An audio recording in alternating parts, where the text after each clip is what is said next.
I'm hopefully on the correct stream. I am still just okay.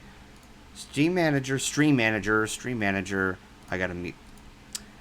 Okay, so I see an ad playing.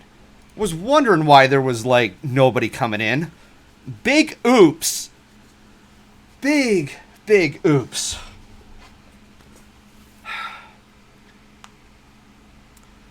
Hello, Snickerman. Probably can't hear me right now because there's an ad playing. Waiting until this stupid ad of Transformers Rise of Beast. I'm surprised that Transformers is still continuing despite its reputation, but I'm not here to go off on a tangent about that. Anyway. Oh. God, I feel like an idiot. Hello, got back from the hospital. They got rid of the kidney stone. Oh, God, dude. I'll bet that sounds relieving. So what happened to the car? What kind of doodles are we doing?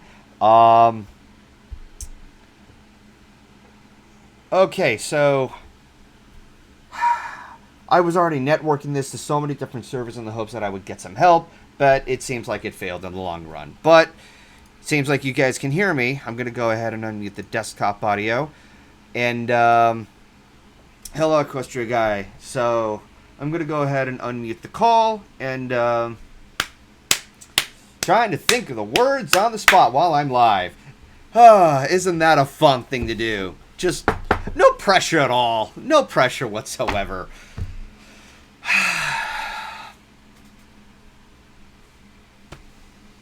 Anyway, I better unmute the call. Reshape Okay. for it because like the hey. Hi. Say hello to the stream. Hi, there's an ad playing. It's very loud. Oh, God. It's probably Transformers. Which one? What Transformers on the on now? Like 60? Yes. Yes. Are they talking about like How the many dinosaur robots or the planet eater? Yes. That's all I'm going to say. They're just going to keep making that crap. It's like the The Fast dark. and Furious. I think the movie is called "The Dark Side of the Beast, of the Tide, of the Allspark, of the shove it up your ass." It's Beast Wars. It's Wait, like they have another Allspark? Really? They have Then another Why did they Allspark. make the first one seem so important? Or did they find another shard of the fucking thing? they keep making more Right. movies, just like the Fast and Furious movies. They were on the 10th movie. Yeah. My dad, Rise of the Allspark of the Dark Side of the Like- Moon of the Beast.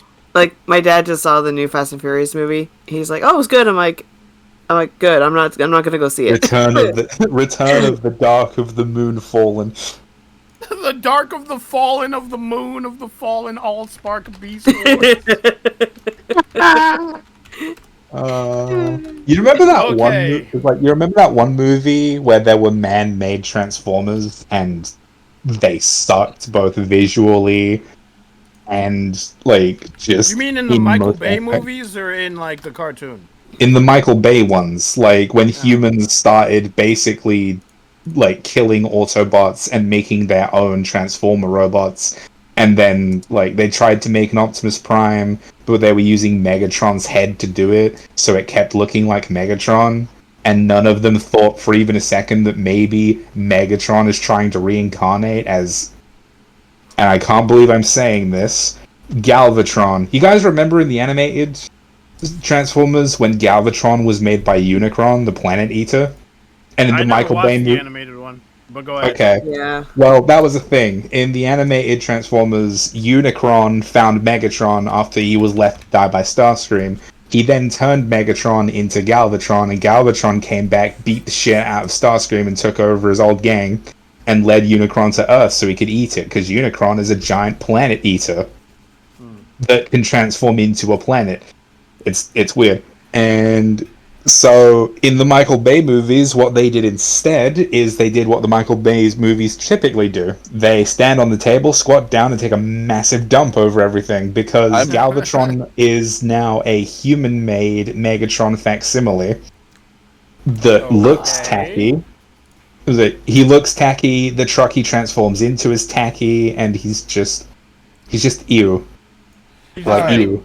It's So- like, how, Okay, so I'm just gonna go ahead and get straight to the chase about. First off, to those on the call, you guys can see the startup screen, right? Yes. Yes. Okay, Yeah. good. So that means at the same time the chat can see it. So I'm just gonna go ahead and just go to this this disturbing image here. So Riza, come on, man. I didn't do it. All right, people, don't pay attention to the twerk and Luigi. I want, eyes on the actual issue that we are having here. So I posted this on Twitter. Those are my current front tires. They're balling out, and I have been trying to get off the floor to help get some new tires to be replaced. I can't replace the entire batch. I will say this: I do have one of the 4 tires replaced. But those 2 front ones, they are thinning out, and I fear that at any minute, if I'm driving that thing, it could burst and I could crash somewhere, and I do not want that. Whoa. You neither. That would be pretty bad. Yeah, so That would be decidedly unfortunate. yeah, that's very, very disturbing to look at. You see something like that, you're in deep shit. And pardon me for the language, I had to trim down the language because YouTube can't grow a backbone, and apparently one of my current uploads that's yet to be released got permanently demonetized, which means I can't schedule it, and it's going to be a pain in the rear. So I have to find other words to work around. So I also want to let the call know, please don't try to get me demonetized. Well, I'm gonna look into this profanity policy, by the way. Okay. So yeah, that being said, it's pretty much the time I start doing a what's it called, a creative hour. So apparently all this is loading up, and for some reason the call roster's not show. Oh wait, it is showing. It's inside there.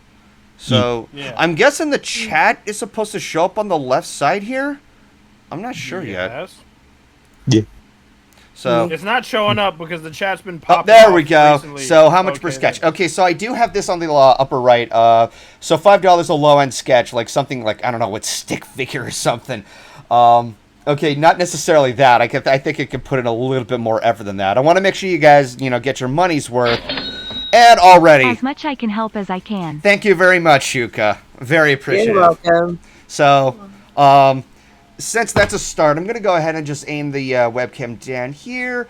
So I tried to find a notebook. I don't know where to find it, so I just found these leftover sheets of paper. I remember when I used to do traditional drawing when I was 12 and up until I was 16, and so- I had so many stacks of A4. Also, Blue It was Griffin, ridiculous. you are correct. That is a Twink plushie. So, Bliss sent me this when Flitterchris decided to buy one of these, and Here, this should help to start the process.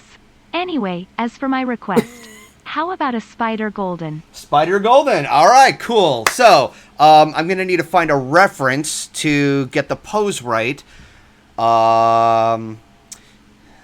Spider-Man, da-da-da-da, Does whatever Spider-Man. a spider can. Can he swing from a web? Yes, he can, even though he's a man. Look out. Okay, Why does so, that sound jeez. like This lyric? is all I can give Why does for that now. sound like lyrics But here's that could hoping it helps. at one point Thank you have very much, actually Zen Gamer existed Girl, or like Courtney. Okay. Spider-Man.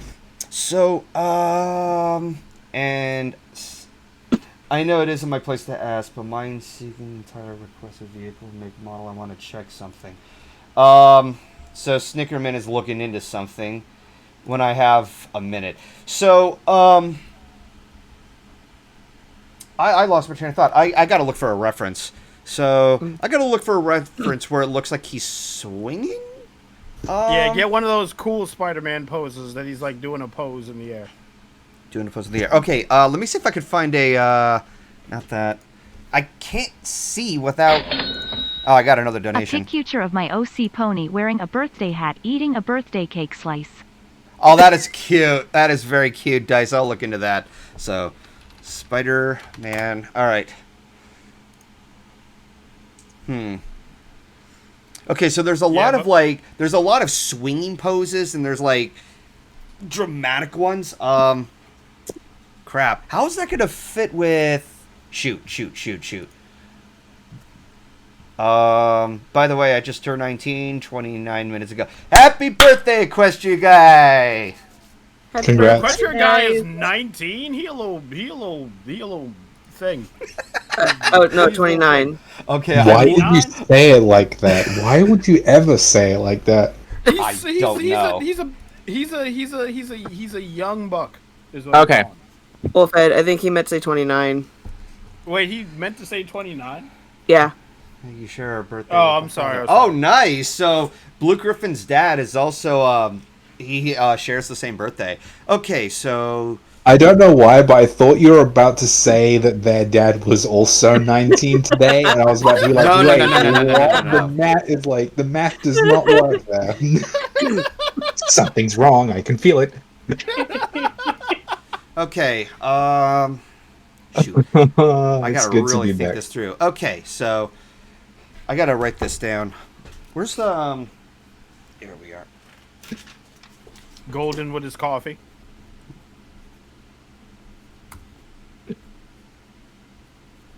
All right. Seller. All right, and dice birthday. All right, you were gonna say something, Riza, or is that somebody else? No, I guess he didn't. No, he just kept saying "all right" over and over again. Yeah. So what? No, I thought you were gonna say something. Well, I found the whole profanity thing, but I'll wait till after the stream to tell you about it because there's a lot. Oh, well, I mean, you could talk about it while I'm working on a. You know what? I'm gonna go ahead and start with dices first until I can find a good enough pose to make a Spider Golden. But I do have this list here. I got it all written down. If I can actually, because I moved the camera. Okay, it can be seen. I would have to really zoom in. Yeah. So this is just a list of things to do. Dice. I know I have your vectors somewhere. Search for the dice pone. Yep. Perfect. Okay. So looking for. Oh, I got DM'd. Speaking of that new Spider-Man game, I saw the PlayStation showcase. They ended it with a Spider-Man gameplay trailer. It looks really good. I don't have a PlayStation 5, but I hope that anyone who is in possession of a PlayStation 5 buys that game and enjoys it. So I will say, Is apparently, Venom in the new one? Yeah. Go ahead, right. PlayStation 5, they're becoming a lot more common now, That'll thanks work. to the whole. Because the scalp has finally withered up and died. One second. Justice. Also, Dice, I found a better vector. I'm just going to go ahead and post this here, and I got to shrink it down. Dice is a young buck according to Wolfhead? What the hell? Yeah, you said he was 19. Oh, yeah, I did say that. All right. So, I do apologize in advance if I butchered, like, the anatomy. I mean, You're gonna do fine. Yeah, that's the thing about, that's why I call it Doodle garbage, because I know they're bad drawings, so... well, I Hey, mean, you have fun with us, so. So- yeah. It's about having Faith, fun. you're and here. also, like, it's about having She's fun. been here, And also, Wolfhead. She's been here, Wolfhead. I didn't know. Because she's been quiet. Is that... I was like, what is that? What is that voice? And I'm like, that sounds like Faith. Oh shit, it's Faith. Okay, I'm back. Hang on, let's... yeah, Gold, like, don't think it is like fucking. Drawing stuff is something you get better at the more you do it, and also just remember, it doesn't matter how good it is. They're paying you in advance. Didn't mean to do that. So, Risa, while I'm working on the picture, you know, just to fill in the void, and I'm getting DM'd again, and... Oh, it's Courtney. So my original message got shot up in high heaven when Twitch, but for my donation drawing, I was going to ask for Daff, Wolfhead, and Shouka, your choice. Do the caramel dancing! Oh! Yeah.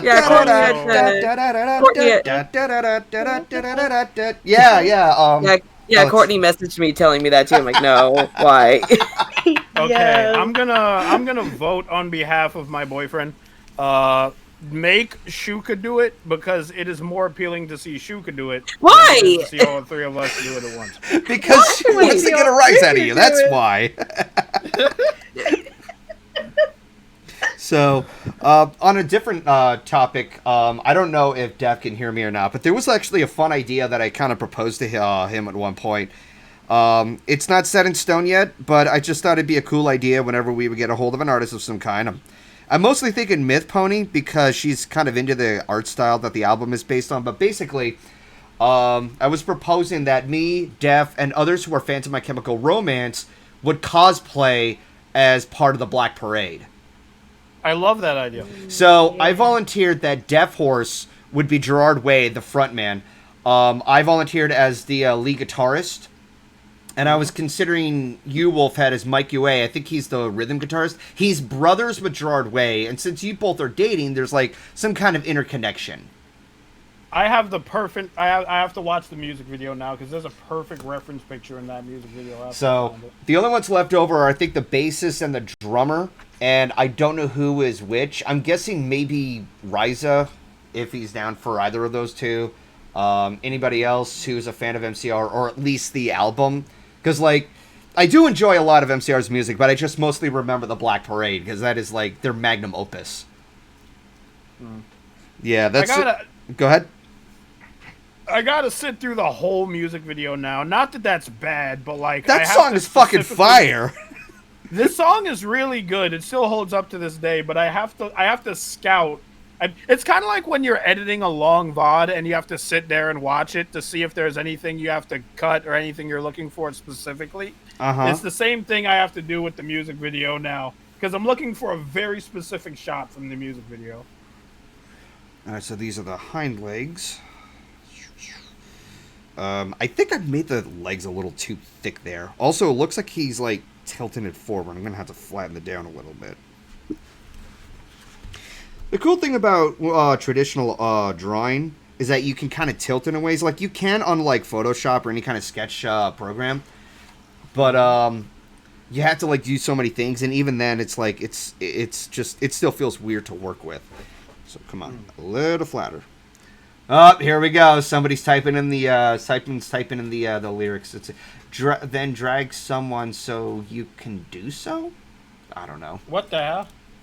I'm reading Snickerman's message, and I'm like, what? Oh, he's probably talking about something we were talking about like 10 minutes ago. When I was a young boy, my father took me into the city. A picture of Logic for his B-Day coming up. You were saying the lyrics like right as the song is playing and it's fucking me up. Oh, my bad, dude.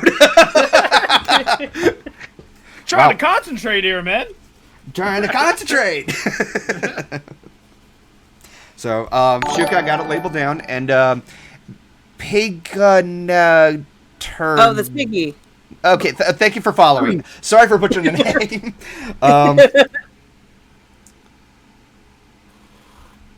It's Where right there. are you? And I'm so sorry. That's not what I was. I'm being a total dick. I said, where are you? Because I'm looking for the screen cap, and then in comes Golden, like, and I'm so sorry. Hello, whoever this is. Hey, Riley. Hi, Riley. Hey, Riley. Riley, did you hear about the commission we just talked about? No, what? Well, we're doing a thing where it's going to be me, you, Golden, and Def, and two other people, or one other person. Oh, the Black Parade idea. So that's an idea that I'm proposing for, that I was just proposing whenever I would get a hold of an artist. And it would, like... I was... So yeah, I was proposing that a lot of us would like cosplay as the Black Parade. Like I would have Deaf Horse as Gerard Way. I would volunteer as I keep forgetting all the rest of the names. The lead guitarist, Wolfhead for Mike Way to have because he and Deaf are dating, and it would just be a cute idea to just. I found it. Okay. So I'm like a scientist that just stumbled out of his laboratory. I got it! Eureka! So the only ones remaining band-wise is having, let's see, the one for the drummer and one for I think the rhythm guitarist. I could be wrong. I could be wrong, because I don't know if Mikey Way is the bassist or the rhythm guitarist. It's one of the two. If it's the bassist, then I heavily apologize to you, not Def, Wolfhead. That's okay, man. I'm just trying to save this picture. Black. Okay, yeah, it's not going to be perfect.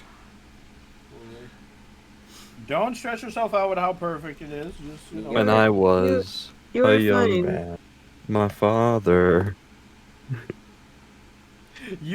Riley, can you give me a rendition of the first couple of lyrics of the Black Parade? And you actually have to try. I'm not gonna lie, I didn't even get into that song until very recently. That When is I first true. heard that song, I thought it was the most beautiful song I ever heard. Like, I did appreciate that song, but at the same time, I was trying to steer away from the whole emo thing, so I was trying to stay away from My Chemical Romance, and I regret it ever since then, because it's like the album is single-handedly one of the greatest albums of the 2000s, and like it still lives up even today. I found the screen cap. Oh, you found a screen cap? Yeah, it's in the chat. Okay. I love that, because I accidentally streamed on the wrong platform, Myth was suggesting stream both. Be unexpected. Like, I wish. Like, literally, that would have been hilarious if I was streaming on both Twitch and YouTube. Always Wait, keep them guessing. could you, if you stream on both Twitch and YouTube, would that be like, would both streams be choppy because you're streaming in two different places? Yeah, You know I what? wonder That about is the bandwidth true. with Yeah, that. the bandwidth would have been a real bitch to deal with. Okay, so, Dice, I do apologize for making your legs really extended there. It's just, like, I got can be a... spaghetti noodles. Wait, let me see. No, that's not spaghetti noodles. Hang on, let me try to move this in a little closer. Trying to match that pose. That, like, if I could try to angle it. No, over here. Okay, yeah. That's actually a very appropriate pose for his birthday. Oh, and I should put that party hat here. I can't believe you just called Dice's legs macaroni. What is wrong with you? I call them macaroni or I noodles. didn't call it that. Somebody else did. What type of markers do you have again? The Crayola. The training He's wheel rocking- marker. I gotta... Hang on. So... He's rocking the. I have been muted. Probably Oh! for so long. Oh, Logic, I'm so sorry, my dude. I was wondering why you were so quiet, because you're never this quiet. I just want to ask real quick, Dice's vectors, are those Oblivion 4 vectors? No, they were done by Editor. Yeah, they were done by editor. Oh. Yeah. Okay. Yeah, Editor can make some pretty good vectors. Okay, I don't want to be too low, because then I won't be able to do the face. Like, I was just looking at them, I thought to myself, like, I didn't even know Dice had vectors, let alone, like, from Oblivion or from Editor. Are they new? Let's ask him. Maybe he got him for his birthday. Dice, did you? No, wait. Golden had his vectors for a while now. Yeah, I had them since for almost a year now, because I was working on one of the highlight reels for Golf with Your Friends, and I may have to use them again for because I did a stream of what's it called? It's the one that involves that universe thing, Universe Sandbox. I had to really think that through. Yeah. But to verify, you did see the screen cap, right? That I posted in the chat. To join the Black Parade. Oh. To join the Black Parade. Yeah, that's the perfect screen cap for all 5 of us. Yeah. So, Riley, something that would have been hilarious if there was any room for like additional ones, we would have you as the patient. Oh God. You know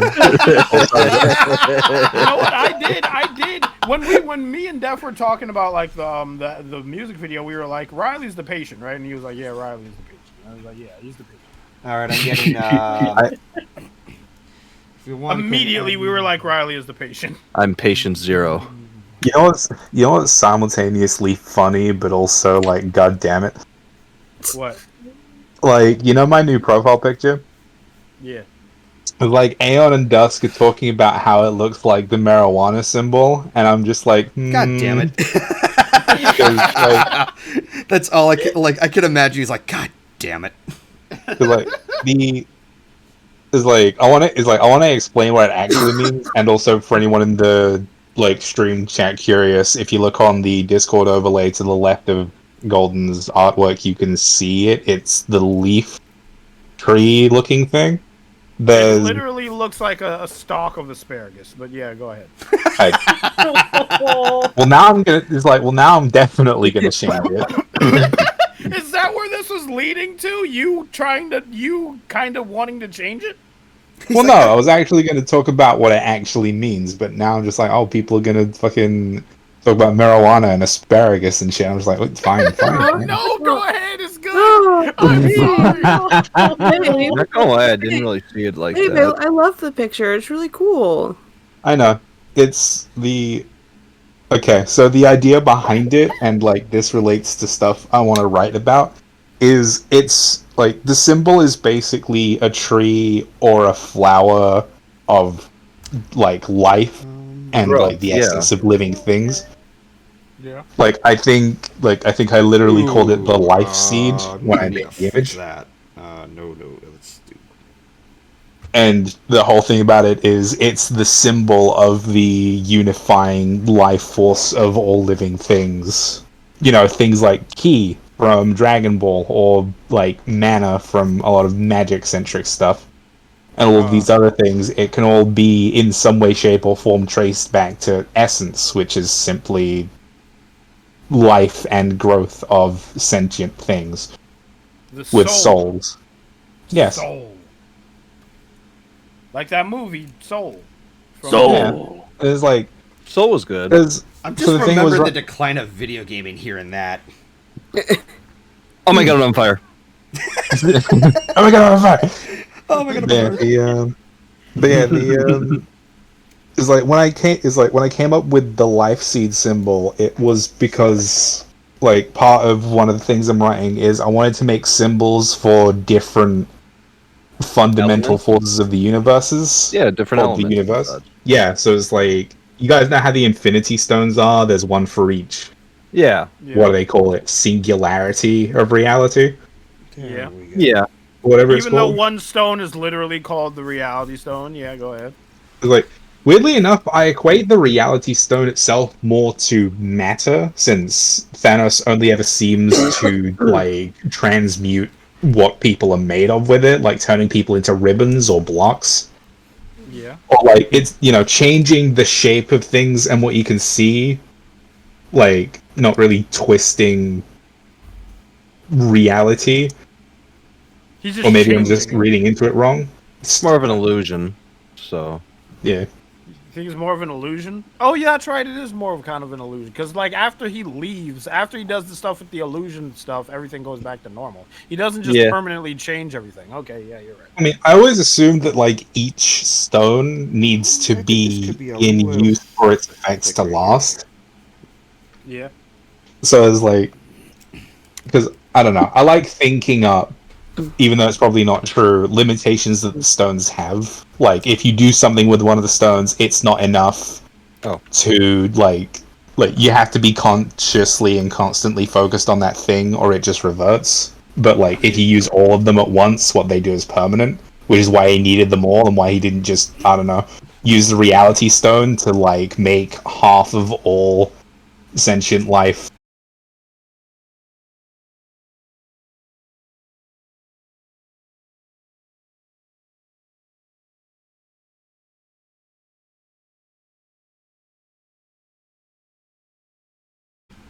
Yeah, it crashed for some reason. Dang it. Dang it. Oh my good gobbly god. There we go. Twitch? Okay, all right, we're back. Good. I was about to freak out. No! Literally Golden falling down a well. No! Yeah, my life kind of depends on this right now. Yeah, you do need the money for the tires. Your tires are looking pretty circular. Your tires look like that one, SpongeBob in that one episode when he was normal. He's just too round. I'm actually gonna... What the fuck? I'm actually gonna... And he had to, help figure out their whole nature shit. Even with my grandma saw the pictures, because I showed her the picture of the tires, because we used to own a transmission shop and all that, and she's like, "Yeah, those don't look good." Really? Yeah, No they don't- no shish kebab. Can't cuss. Can't get demonetized. You see what you have to put me through, YouTube? YouTube is just like, yes, follow our arbitrary rules. Very arbitrary. everybody. You know, honestly, Everything is I'm gonna- arbitrary. honestly, the whole foul language thing is really stupid to begin with. I will say you can Like, cuss your especially ass off since now. that, like, especially since YouTubers who predominantly use that kind of language are the reason YouTube's even as big as it is anyway. I know it's called YouTube, not AdTube. Okay. It's called YouTube, not YouTube Kids. Okay, Ryza, you wanted to share your input on something? Fair. So, I'll just go ahead and say it while we're on topic. We can cuss as much as we want now. So, Okay. Well, then here why is the the rule. Go Here's ahead. the rules. Abbreviations or censor profanity or words like hell or damn in the title of thumbnails or videos. Moderate profanity like bitch, douchebag, asshole, and shit used frankly in the video. Most profanity used within music or stand-up comedian video content. This content may earn limited or no ad review for a reason. Stronger profanity like the F word used in the first 7 seconds or moderate profanity like shit in the title or thumbnail. Vocal usage of profanity throughout the video, such as profanity used in most sentences. Profanity used in titles or thumbnail or of music or stand-up comedy. So as long as we don't spam it like every 2 seconds, we're fine. So, So like that being- one so scene they're from being- Planes, Trains, and Automobiles. okay, you know what irritating about that? Uh-huh. What? They're being vague enough to where they can just do it whenever and you can't challenge them on it because they can, like, it's irritating when someone says don't do it too much because they're ultimately the ones who decide what too much is. Right. Yeah, Like, when you think it's about like- it, Because that's it's so like, this vague is and like- arbitrary. Yeah. It's like what they're doing is they're saying it like somebody else is going to be arbitrating and officiating these rules when YouTube is telling us the rules that it's officiating. But because YouTube is in charge of YouTube's rules, they can say whatever they want. Yeah, that's You the know- thing about being a YouTuber. It's kind of like always worrying about when the rules are going to change. When one minute you think you're fine, then the next it's just like, what yeah, the fuck, you can't man? trust them It's too like- much. And it's like, Yeah. the thing about it is, like, you know, it's nice enough to say, like, it's fine so long as you don't swear in the first 5 seconds, and it's fine so long as you don't swear, like, in every other sentence. But, like, again, what does 5 seconds actually mean to these guys? Yeah. And what does every other sentence mean to these guys? Because, again, they think made the it's rules, a but they're little also too- the referee. I Incredibly will vague. also add that, like, you know, these are YouTube's rules. They can change on a whim. Throughout the Yep. last couple of years, the rules have changed and changed and And changed. They morphed just all the keep time, changing. yeah. Yeah, so next year it might be something new. Next year it could be, okay, well, now you can't curse at all. Screw you. I mean, That wasn't would that be what it, that would be wasn't that the what death it of was for a YouTube while? completely. That would be completely like That that, would was be the really thing that people asinine. liked about YouTube is that it wasn't so watered down and saturated. Also, Riley, didn't, have you ever like, noticed that, like, the ads on YouTube, some of them are, like, inappropriate as well? Oh, God, yeah. like a lot of the mobile game ads and shit. Yeah, like Yeah, but that's, they can, that's like- completely allowed, but if we cuss in our videos, demonetized. Oh man, Yeah. if they can't Yeah, get no. They're giving YouTube But that's because money. they're big. So But that's because they're a big company with big money and they can hire people and we can't. Favoritism. Eh. But yeah, Oh, favoritism. Apparently you have to buy it. yeah, I'll buy it for $1.50. I mean, that's how I got politics $3. works. But You I'm think any pissed. is like? You think any modern elected official got in because they actually held to their promises? No, it's because they bought enough people, or enough people bought them. By the way, you know what? No, no, I gotta stay away from politics. Anyways, Do yeah. not turn this stream into I a didn't- politics stream. Yeah, no, Now I feel we're not now I here to feel talk bad about- because that just clicked with me. It's like I'm that's sorry. That's gonna No, do no, a no, no, whole no, no, lot no. of. Yeah, I'd that's rather have a chill stream right now, you know. exactly. In Minecraft, Twitch, in Minecraft. No, we're not playing Minecraft Logic. It's All right. no, So- no, it's oh, it's fine. Kmart. It's fine. I gotta write that. It's fine. So it's a circle with 2 dice in it. Okay, I gotta draw better than that. It's so good to be back. It's good to Golden- be back. Yes. Like, Golden has unlocked his true drawing potential. I would say something like profound, like I've been on a mental health journey, but like no, like I kind of just fell off shit for a while and kind of just hyper focused on a single circle while I was figuring my shit out. But now I'm back. I'm back, and Yes, who's I think back, something back, better, maybe back. ish. Logic has journeyed to the center of the mountain and found the monk, and he has taught him to calm down. Actually, you know what I'm gonna do? What? While Golden's drawing, since we've been on the discussion of these different symbols I draw and what they mean, I'm going to post some of them and give blurbs about them. What number is that? I'm trying to get like a close view on his. I'm trying to get a close view on Dice's cutie mark. Just squinting at the screen, like, what the heck am I looking at, man? No. No, I'm trying to see what the numbers are on the dice. I'm like, fuck, dude. So, Hang on. Go ahead. something I do want to kind of talk about because I still find it really funny. There we. Oh, much better. Thank you, Dice. I still find it really funny that Blizzard still found some way, somehow, to ruin Overwatch 2 without Overwatch 2 actually coming out. Yeah. It's still funny. People That are is so cool. mad because they're every fan is the same kind of mad, and that kind of mad is like, I should have never trusted you in the first place. Oh, Why Exactly. would I trust you Exactly. to keep your promise? Why would I trust you to do the thing that you said you were going to do, only for you to be like, actually, we're not going to do that? And it's like, what the heck? You said you were going to do the thing, and they're like, nope. Anyway, and it's All like, right. what the heck? So not exactly like, perfect. Hang on. Let me. See I if was can- never upset about it. I found it really funny Damn it. because it doesn't surprise me in the slightest. There we go. Okay. Oh, I almost forgot the Aw. birthday cake. Let's first draw the plate right around here. It's Give like, that pwn some cake. Doesn't need hey, to be, doesn't need to be Nice. on a plate though. it's like, hey, we'll promise you PvE. Fuck. Literally 20 minutes later after the conference, yeah, we're not giving them PvE. All right. Let's just make a side of a table here. A little too high. Snick is like, I want my money back, but that's the thing I'm confused about. Isn't Overwatch a free game? Are you talking about the money you Yep. spent on like season passes and stuff? Yeah. Yeah. You know what's hilarious? What? Overwatch wasn't always free.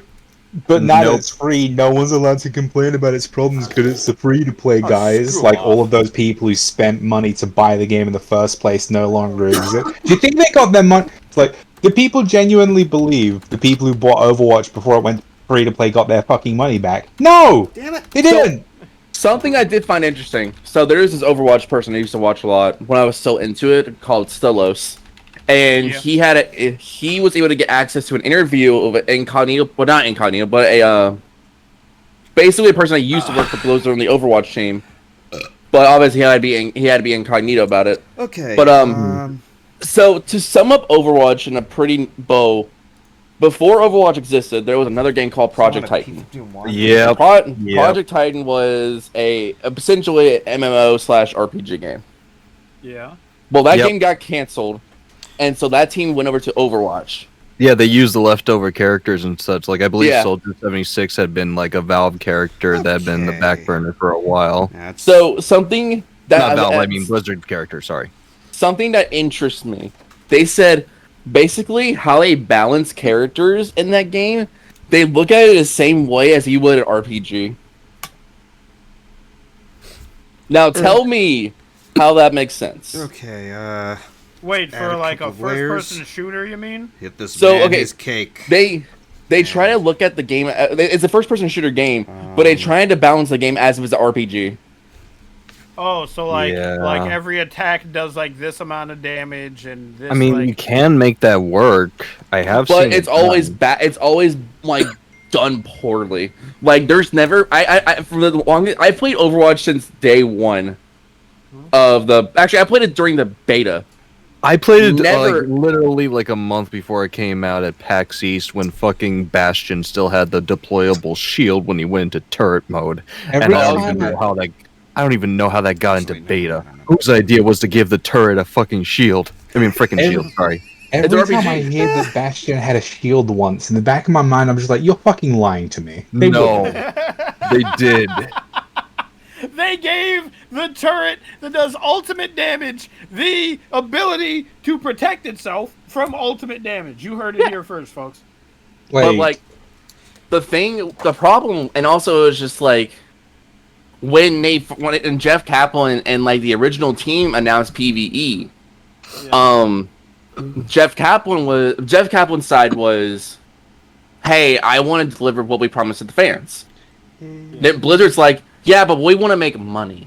Yeah, So how can we and do it's this? live By service earning it. bullshit. No, Live but service. this is why Overwatch 2 went free to play. It was Blizzard's idea because they knew they can get more money off cosmetics and battle passes than they could people actually buying the game. Which technically it is true. and we're putting heroes in the battle passes. Yeah. You know, playable characters in the battle passes that you have to pay for. And so they're like, Playable characters from the fucking battle pass that you have to pay for and can miss. Mm-hmm. I mean, you could still like play it normally and get the battle pass, but that's what I did. But regardless, I haven't spent a single dime in Overwatch 2. And Wait, so like, if you don't get the character during the battle pass, they'll just give them yeah. to you later anyway. No. So what you do There is we like go. you play. So you would unlock the character instantaneously. Hang on. But in order to unlock the character without the battle pass, you have to level up to level 30, I think. Level 30, 40, something like that. Oh, that's Trying to- cute, Golden. Trying Other to than that, get this in as much as I can.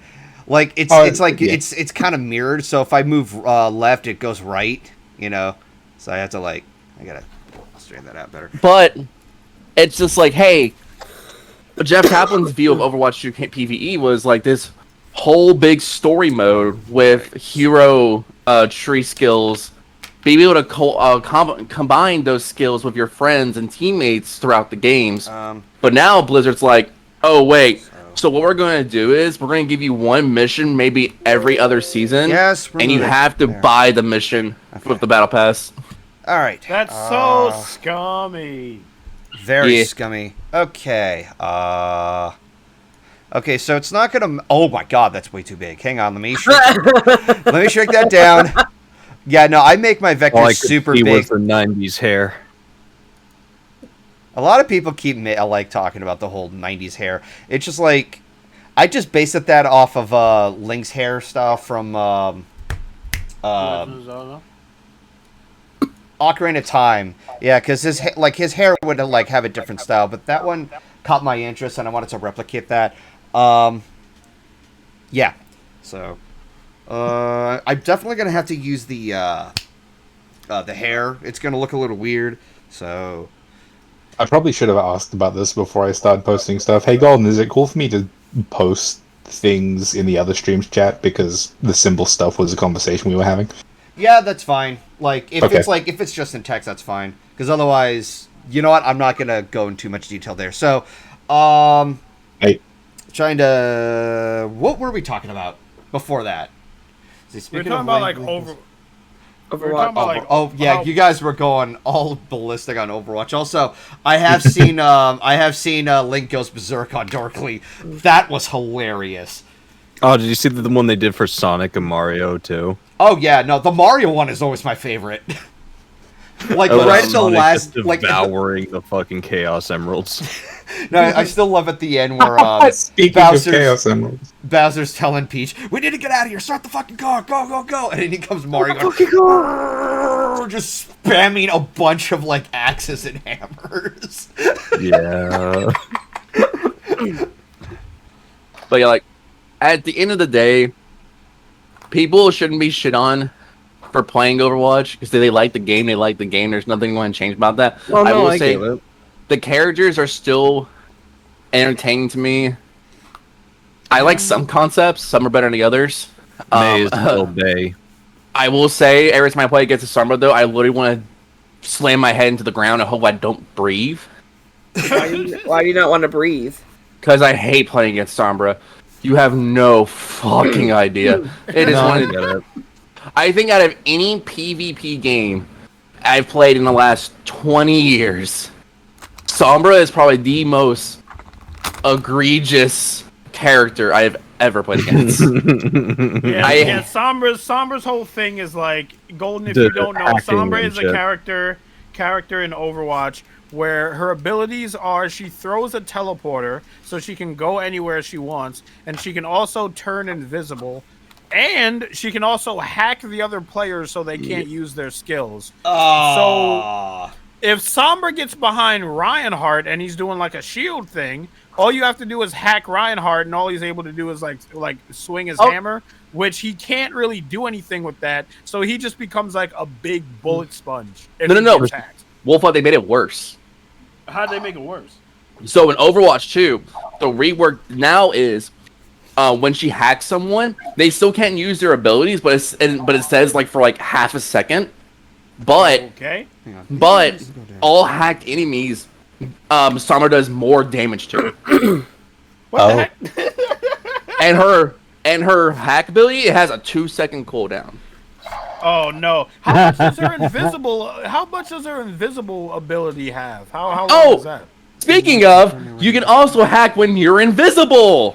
Oh come on, man! Come on! And also, her ultimate, when she does it around people, it takes 40% of their health away immediately, and she does increased damage on all of them.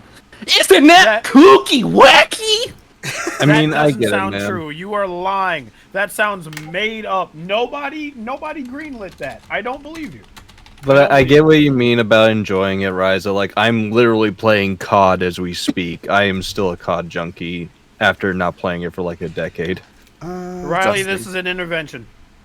What? I haven't played since like 2017. I don't have a problem. Riley, you've been playing it every day for the past 4 years. You need to put the controller down. Hang on. But meanwhile, everyone's like, "Oh, Mercy, she plays around too fast and I can't shoot her." Maybe. Meanwhile, this dumb bitch over here turning invisible, putting her gun in my butt, and killing me. I'm sorry, the way you're saying that is just amazing. I'm sorry.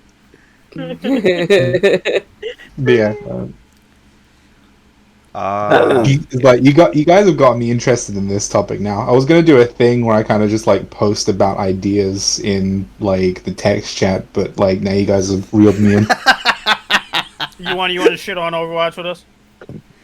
No, I kind of just I'm just like, this is funny. I mean, I played Overwatch for the longest time. You know who I would really like to SHIT on? Oh, here it comes. Music companies and how stupidly abusive they are with their copyright system. Record labels are the devil. Yeah, no, because like, okay, so you heard the incident with the Eagles, don't you? Yeah. Y=5.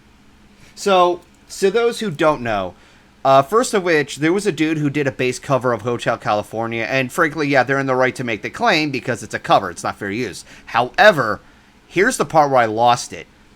That video got taken down, and there was a channel I watched called Rick Beto, who also made like a commentary, I think it was Hotel California, it was one of the songs. Guess what? He got a copyright strike, even though it was completely under fair use. I'm pretty sure covers are under fair use. I mean, you're transforming it in a certain way. I mean, yes and no. It's really it's gray area. It's a very gray area. Like, yeah, you're doing a cover with your own spin, but it's still that song you're covering. It's not really commenting on it. What are we talking about? I want to wait. I'm starting to wonder if this fair use stuff actually means anything, because people talk about fair use all the time, and then shit like this happens even more all of the time, and I'm just like, is fair use even real? Is fair use just a collective hallucination we've all been having for years now? No, it isn't. And I will say this: there's some people who kind of misinterpret the idea of what fair use is. Like, okay, so the whole situation with SpongeBob when it was all completely reanimated, like, yeah, there was a lot of effort put into it. However, despite the fact that it was a personal like love letter to Steve Hillenburg and everything, like, they did their own spin on it, but it's still the property. They didn't commentate on it. They just wanted to do their own spin with the animation and art style and all that crap. From redoing that to it's still the original property. However, fair use is when you're commenting or you're doing a parody, which is another form of commenting. That's when it, like, if somebody does a parody of The Lion King and makes a joke about, like, how it should have ended, it commentates on, well, here's how I would have written this. And that's what the whole gag is. That's what the whole joke is. That's what fair use is. Yeah. Also, like, sorry to cut in suddenly, but we're getting a Metal Gear Solid Snake Eater remake. Yeah. Yes. Oh, and we're getting the collection on, like, various platforms, too, and I can't wait to try those out. Wait. What do you mean by various platforms? They said various platforms. It's not just going to be PlayStation. I'm happy about that. Is it coming to Steam? That's what I think. I hope so. No, like I put a link yesterday about it. I did see the link. I didn't see the trailer. I just saw the announcement, and I'm just sitting there like remembering something. It was it should have been Metal Gear Whoa, Piggy! Metal Gear Rising is on Steam. Yeah, it's on Steam. You can actually play from there. I love that game, but I can't get past a certain point in it. I think Piggy means that Metal Gear Rising should have been the one getting a remake. But, like... Yeah. But that doesn't need a remake, I don't think. Like, well, maybe with the isn't Metal Gear Rising the one with Raiden? Raiden. Yeah, Raiden. Raiden? Yeah, that doesn't need a remake. That game still looks really good to this day. Yeah. I think Piggy's talking more from the like point of view of it getting attention more than like them making it better. Because like I don't know, like in that context, I have to give a disagree because like while Metal Gear Rising is a good game that does do some cool, interesting stuff, if I had to choose between Metal Gear Rising and one of the OG Metal Gear Solid games, I'd pick the Metal Gear Solid games. Because, like, it's Metal Gear Solid, and honestly... Close the wings, because there's no need for them to be open if he's swinging around. Giggity. Shut up. Aerodynamically, though, if he's swinging around with his wings open, the wind just might catch his wings and just knock him back. Wait, I just thought of something. What? Yeah. To the window. Like, I know it's, you know, just for the artwork, but like, if you're a Pegasus and you get spider powers, isn't that kind of pointless? Like, yeah. No, I get you. I had a feeling you were gonna say something like that. It's like, yeah, you can web swing through a city, and that's like all adrenaline rush and shit. But like, based on every appearance we've ever had of a Pegasi flying, don't they get enough of that anyway? Yeah. No, that is true. Like, I'm pretty sure Pegasi don't even have blood in them. It's just all 100% pure adrenaline all the time. They're just running off of 100% adrenaline. I mean, like, one thing... the only Pegasi who has more blood than adrenaline in their system is Fluttershy, and let's be honest, she's kind of just not really a Pegasi when you think about it. Yeah. Wow. She was just born in the wrong. She was born in the wrong race. It's like, Wolf, are you really gonna sit there and tell me that I'm wrong? Listen, are you saying there's a better race, Golden? What the hell? Well, I mean, if we're talking about power scaling, objectively, Alicorns are just the three of them combined. So they are the genetics. Like Sombra, that dumb is like not trying to turn this into a speciesism thing. But when you have a universe where magic exists, super strength exists, and flying for the low price of having wings exists, if you have all three of those, like, you are kind of just the best. Like, with humanity, it's weird, because we all do the same shit, we're just different colors. Like, we're the most boring Pokemon, but we have a fuck ton of regional variants. But, like, in something like MLP, or, like, Sonic, or one of those other different, like, fictional universes, like, yeah, no, there is a best one. It is the Sonic that defies time and space by running really fast, and it's the horse that can do magic and be super strong and fly really fast all at the same time. That's so funny that he's highlighted that comment. Logic trying to use logic for alicorns, even though we saw alicorns get dunked on multiple times. Well, Yeah, but they're always getting dunked on by some kind of demon, like a demon centaur, a demon bug, or a demon child, or another demon child, or Starlight. Or a third demon child. I wonder if there's I wonder if someone's made a theory that like Starlight was an alicorn the whole time. They just had their wings removed and just don't show off their super strength. Can I continue? Go ahead. Come on. I just want to continue complaining about Sombra, man. Why? Like, You want this whole stream to be about Sombra. Dude, I hate that character, man. Have you even played as Sombra? You might like it. Yes. Do you like it? No. Do you know why? Well, Do you know why? Sombra? Because it's No. Sombra? Because the way Sombra is played, you're very team oriented, and if your Sombra is doing diddly squat, then your whole team sucks. Because Okay, you have one. just to clarify with the chat who might not know, he's talking about Overwatch Sombra, not MLP Sombra. Yeah, Man, but Yeah. also, together. Sombra and MLP sucks ass too. Yeah, I hate what they did with his voice. They're a bunch of I- ass suckers. I still didn't like that they tried to write him off as this mysterious, ominous presence when it didn't work. Like that Like, whole what? time just completely undermined the build up in that episode. Oh, It's he like, was I supposed hate- to be mysterious. Like, no, it didn't work. It's like the thing I don't like about Sombra is that initially he started out as he was Sombra. Wait, no, he was Sauron. Sorry, my brain. Yeah, that's what I mean. I had a stroke. Sauron is such a complex character that he had to have his own book. It's like, no, you're setting him up as a character. We wanted to see him in the action. Oh, he planned all the traps in advance. No, that's a cop-out. Yeah, it's like I just like the went thing from about it. Like the thing about Sombra is like I liked the idea of Sombra just being Sauron, but a horse this time. And when they brought him back, or like when they brought back, Yeah, I hate when they brought him back. because it's entirely possible the Discord just made a clone of his interpretation of Sombra. Actually, I want to go down this rabbit hole with you guys. So you know how like Discord was Grogar the whole time, and that was a really annoying cop out that was thought that was- just objectively bad. it was crappy, but it was So- kind of funny. Yeah, but it's like I don't care. It was bad. So if Grogar wasn't real, who's to say that Sombra was even there? What if, and follow me on this, Discord just created a clone of Sombra based on how Discord sees him? Because think about it, the Sombra we see is just Sauron, only he can actually do shit and move away from his tower.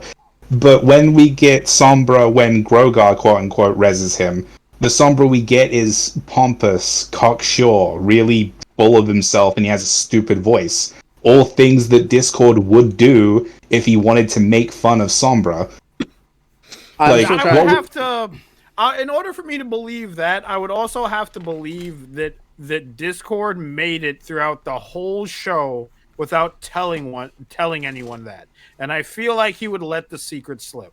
Well, no, like, think about this. Discord's plan, like, I know after Sombra leaves, he kind of doesn't have a choice, but Discord's plan kind of hyper-focuses on Chrysalis, Tirac, and the tiny gremlin. Posey Glue.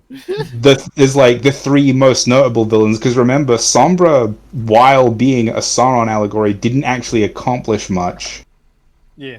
So what if Discord literally just made a parody of an otherwise non-issue in Equestria's history? Just I to feel like, what if he made this faux Sombra just to show the others this is what you are without me? Nothing. And they're just like, okay, fine, I'm in, because they don't want to end up like faux Sauron, because fake Sauron doesn't just get dusted. You see him die DBZ style That was so fun. I love everything about that scene so much. Okay. Like, and also, it would be more comforting to know that the real Sombra wouldn't actually go, "I destroyed the source of your power." And, like, because I really hope you guys are starting to see it. Because think about it, this Sombra acts like a parody. He acts like a bad joke, like a Monty Python skit that nobody laughs at, and it's like. Wouldn't it make the most sense if that's what Discord was doing? I'm gonna make this dumb, stupid joke version of a villain nobody remembers or cares about, and then show the others what happens if you don't side with me and do what I say? Wouldn't that be really clever and really Discord? Okay, I should have done that. You know what? Logic, So- this conversation actually makes me mad because you know what it makes me think? It makes me think that you would be very good at being one of those YouTubers who just throws his ideas out there and just like explains everything, and then you won't do that. And that's why I'm mad. If anything, it just makes me annoyed that I'm the only one who doesn't like King Sombra, period. Well, no, I don't it's like him. it's fine. Like when I say I like Sombra, what I mean is I like his concept, but like again, I was literally talking about how he was the least interesting villain. Okay. And he was the least interesting villain because he accomplishes the least. He shows up for 2 episodes and dies. And and when they brought him back, they turned him into the worst version of himself. And like again, like I'm like for me, I'm comfortable with the true Sombra dying in the Crystal Empire all the way back then, and then Discord being like, that one guy. God, this one's You know, gonna take Logic, real can I tell detail. you? Logic, can I tell you the funniest tweet that I saw pertaining to like King Sombra's return in season 9? Huh? Can I tell you the funniest tweet that I saw that had to do with King Sombra in season 9? Sure. I think I told you this already, but somebody on Twitter was like, "Oh, he's just a power bottom." Exactly. Like, because like that's my thing. Is like that's my thing about it, and why I say he was a parody constructed by Discord to prove a point. Because he was so like we remember the original one, because like the original Sombra did actually have voice lines. Like at some point when he was starting wasn't to it one of the show staff or something who voiced it or something? I have no idea. I think it's in one scene where he's manifesting somewhere in the Crystal Empire, and he's looking at people who are frightened. I think he says something like something, and the word slaves is in there. Like he says something. It's like I remember it having that menace of he's not altogether there, but he's pulling himself together rapidly. And like that was interesting because like it's literally like the Revenant is reforming, it's going to kill you, do something. But then when he comes back is like it's beyond it's like you know the gay stereotype people used back in the day and still kind of in the modern day to take the piss out of homosexuals. Yeah, that was what new Sombra felt. I'm just gonna call him fake Sombra. Or faux Sombra. You already Yeah, I have hated him, what they did with them. I really hated what they did with them. Is like I like my theory because I like how clever it is. But yeah, like to me, faux Sombra was too effeminate and too camp. Yeah. To the point where it felt less like a parody and more like genuinely taking the piss out of someone. Which is why I hope that was a fake made by Discord. Otherwise, oh god, they wrote an actual person and treated him like that. You know what I just now realized, Logic? I feel like the villains at the end of season 9, the villains, Cozy Glow, Chrysalis, and who's the other one? The Minotaur guy? Tyrek. I feel like there's so much bigger also threats. Centaur, not Minotaur. Minotaur is a half bull, Centaur is a half horse. Okay, so Centaur, and I feel like they're more threatening by themselves than they are together. Does anyone else feel that way? The point was Discord was bringing them Yeah. to, is like Discord was bringing them together with the intent of either them getting reformed by Twilight or Twilight beating them, because as he explained later, the whole plan was he was going to put them in the position to win, and then Twilight was going to fix it so Twilight could gain some confidence. But of course, it's Discord, and he fucked it up because they somehow found Grogar's bell like it was nothing. It's weird, but like. That is like, again, that's another reason I'm leaning so hard on this faux Sombra theory, because like he had the three, like, did anybody else feel like Sombra's involvement in the villain lineup that Grogar quote unquote rezzed or released felt a bit out of place? Like, you know, It you felt had your like- like you have the three most is like you have the most powerful villain Tyrek, the most relevant villain Chrysalis, and the latest villain Cozy Glow, and then you just have the most boring villain. And it's just like you're a throbbing red thumb sticking out in this crowd of otherwise normal looking things I wouldn't bat an eye to, and I'm just like, that's not really you, is it? If we're being Again, real, I like the way it fits together, because it's just like Discord's like, okay, one of you is going to be the fall guy. It's you. The fall guy. Wait. It actually came more at the palm of his I hand. we personally need Patsy. think Because, like, again, if Discord's plan was to reform them all, why didn't he, like, find a way to force Sombra to stick around? I get what you're saying. But I want to hear what Rise has to say. so. I personally think that one, it is really funny to think that Discord made King Sombra Omega flamboyant. Because the idea was funny. Oh, Two. you like faux Sombra? Do I, I think have a subscriber to the faux Sombra theory?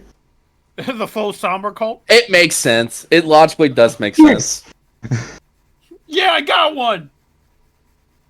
Two, I also think at the same time that if they should have got rid of Cozy Glow instead of Sombra, if I'm being perfectly Do you know honest. what they should have? You know what they should have done with Cozy Glow, which Killer. would have made basically everything that happens with Cozy Glow bother me less. Killer. Yeah. Make her not a fucking infant. Yeah, it's kind of embarrassing when you get outdone by a 7-year-old. Because it's a multi-pronged issue. Because not only is it a super villain not only is it a super villain whose age is in the middle digits, but also you turned a child to stone. Mm-hmm. And we know that the stone prison doesn't kill you, and it doesn't shut off your senses. So she's fully conscious and unable to move forever until something releases her somehow. And she's not Discord, so I cannot stress this enough. Somehow,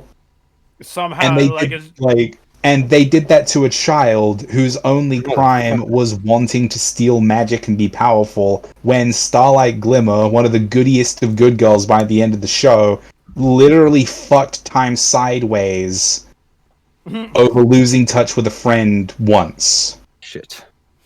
My friend got a here's the thing, tattoo on Logic. her ass. What the hell? So that's okay. Fucking with the space-time continuum and literally creating Fallout Equestria for 5 seconds, I'm not kidding. That's fine. But being a bit power-hungry, no, turn to stone for life. Shit. It's just And yes, let me tell you this, Logic. And yes, I know, dumb kids show, blah blah, but it wouldn't bother me so much if Cozy Glow wasn't a child, and Starlight didn't already do something much goddamn worse than Cozy ever did. Because I still don't like Starlight. I love Starlight. I adore know. Starlight. Agreed. To me, I'm a Starlight fan. to me, Starlight's fine. My only problem with Starlight is that proportional to other people who did bad things, she's fine. She gets the most passes when other people who did things that are just misdemeanors compared to what she did, they get stoned for life.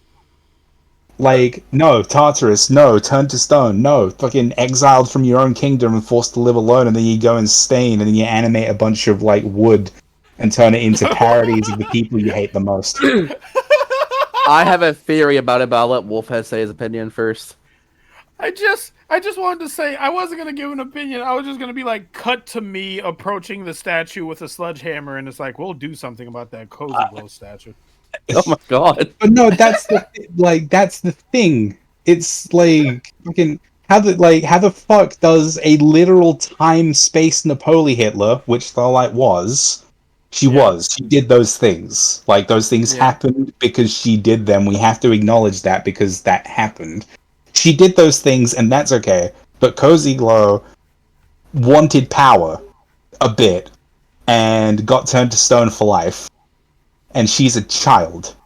So, like, Pony Space Napoli Hitler gets a bunch of new friends, a free house, doesn't have to pay rent, a full education, gets to be an educator of anyone, doesn't have multiple restraining orders, and even gets to keep all of her own friends that she Guantanamo Bay'd into obeying her for a lot of years, probably. But no, small child gets turned to stone because magic. Also, Trixie is a therapist. I just want to throw that one out there. Yeah, Trixie is a therapist, which is also super fucking crazy. Well, that doesn't bode well when your therapist goes through one bad breakup and, like, allows herself to get eaten by a lion. I remember that episode. That's so true. She literally tried to murder herself, and she's just like, I'll be a therapist. Actually, now that I think about it, there's a lot of stuff that the show did in the latter two seasons. Like, they just did... that was really fucked up if you think about it for more than 4 seconds. Like, you'd be surprised. Trixie actually tried to die. Fucking, we watched a scene where Big Mac and Sugar Bell were together, and we get I know what you're gonna say. And we get to see Marble in the background. apparently only just realizing that's a thing and getting heartbroken by it, and it's never brought up again, and I'm kind of just like, that was uncool. In real time you see her heartbreak. You know that meme from The Simpsons where it's like you can pause to the exact moment his heart shatters into pieces. You can. It's right there. You can. I'm just like, no. Don't tell me that. It's like, I see shit like that. I was like, no, you can't do this to me. I don't want to be here. It just falls apart. Just immediately starts falling apart. Why? That was not necessary. Nobody asked for that. No, it was either the writers or the animators that were just like, hey, let's do this. It'll be funny. I think that it was more of the animators, because when you think about it, that one single shot happened in a musical, and that was just something the writers just put together. Like, they can't just directly say, oh yeah, let's put this one particular spot in this one shot where Marble witnesses she's being dumped on, and it's just a big... God damn it, Riley. And I'm not losing my mind. Like, that's not something you just casually throw in, like, because that's just like, haha, she's forever alone and probably gonna do what Trixie did, only she doesn't have a Starlight to bail her out. Yeah, that's anybody else?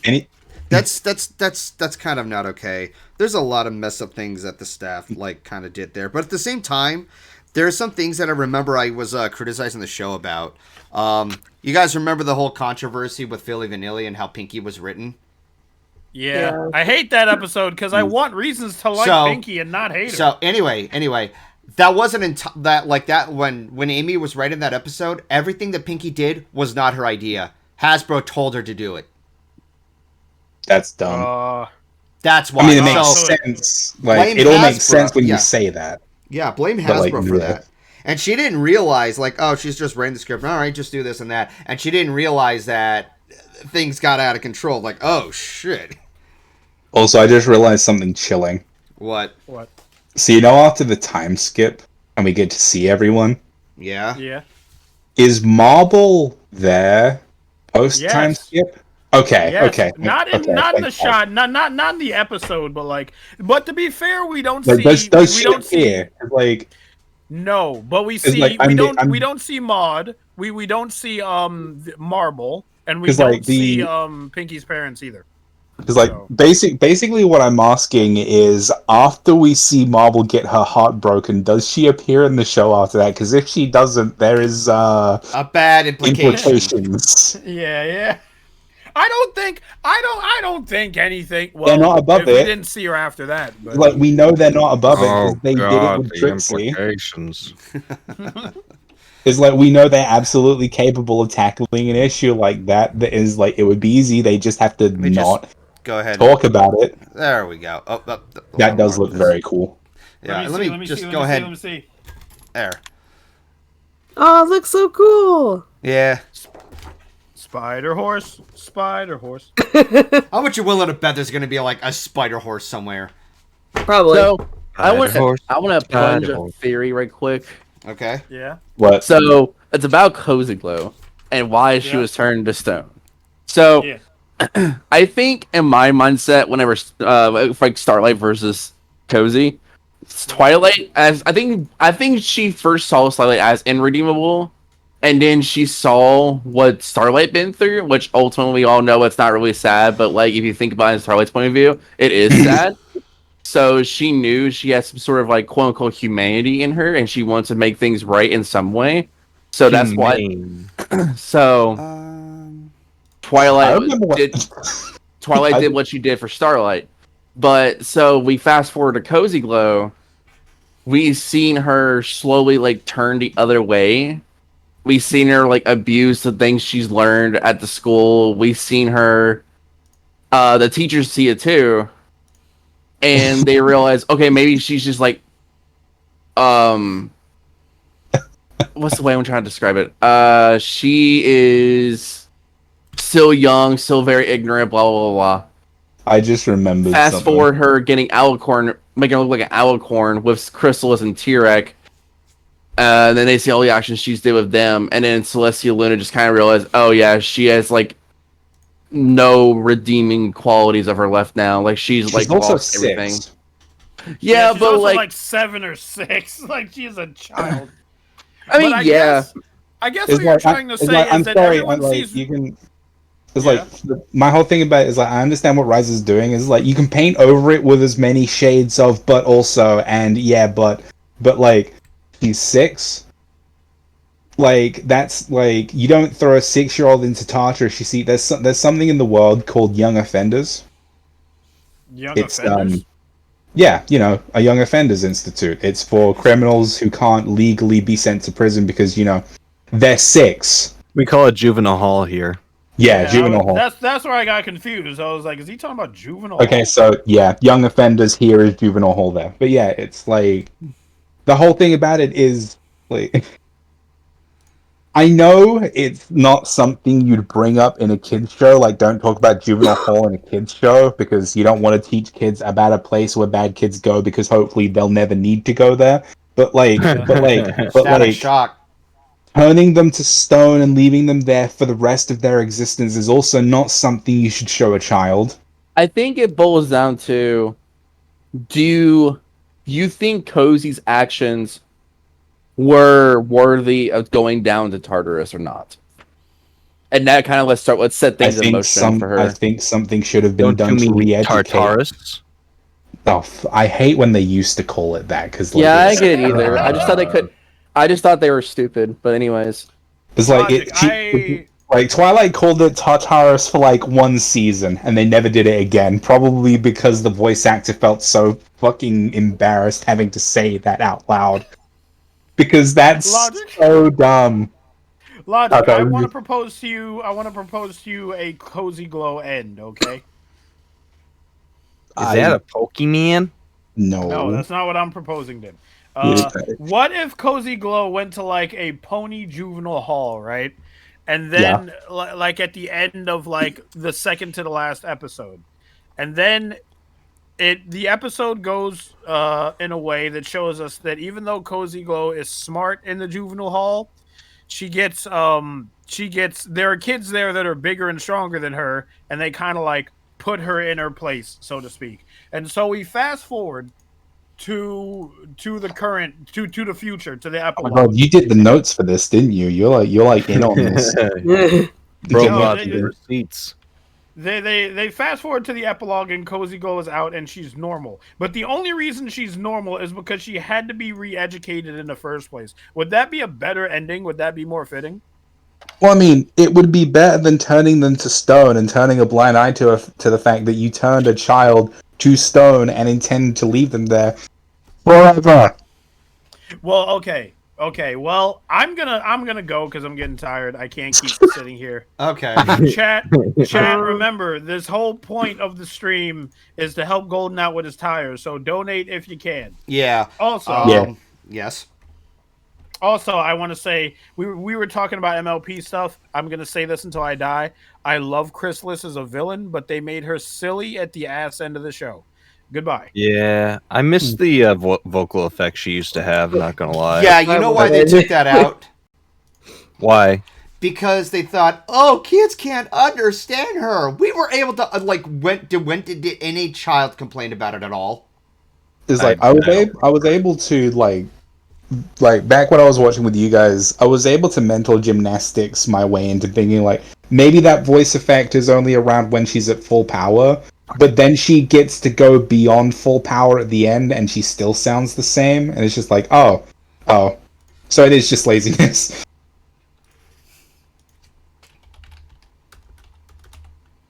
Also, if your primary concern is children can't understand the dialogue through an admittedly soft voiceover effect, then I think the problem is less with the child and more with you. Because Wait, I just want to point this out. This is also by a property owned by Hasbro that makes Transformers that have vocal effects over their voices. I know. It's like maybe I said, Hasbro just thinks girls are dumber. Is there such thing as pony jail? Yes. Is there? I remember seeing a jail cell ever in the show. There probably Wait. was. I heard a very exasperated no. Who was that? I don't know, but It's because Riley brought up that Transformers has voice effects all the time, and I was like, maybe Hasbro just thinks girls are too dumb. And then someone's like, no, and I was like, that was intense. Who was that? That I was am me. joking, by the way. That was Like, me. I was just like, oh, like, come on, really? Like that's oh god, dude. It's like I am joking. Obviously, I wouldn't put that evil on anyone without cause, but like, fucking, I don't know. I think It's a joke that basically writes itself. The boys' show gets the fancy voice effects on the characters, but the girls' show, no, they can't understand it. It's a whole thing, but like, again, it's a joke. I'm not saying that Hasbro is sexist. I just wouldn't be surprised. Okay, there it is. A picture of Logic for his birthday coming up. All right. Who made that? What? Oh, I misread the Equestria guy's thing. So it's a picture of my OC pony wearing a birthday hat, eating a birthday cake. All right. cake. Well, that's unfortunate. He already made a drawing of dice, so I'm kidding. Okay, so just Logic. All right. So, but yeah, Just- is there pony jail in that show? I would have to believe so. I don't remember seeing Don't we any jail see one? cell. Like, we see characters getting arrested, don't we? I don't Yeah, think so. Like, once or twice?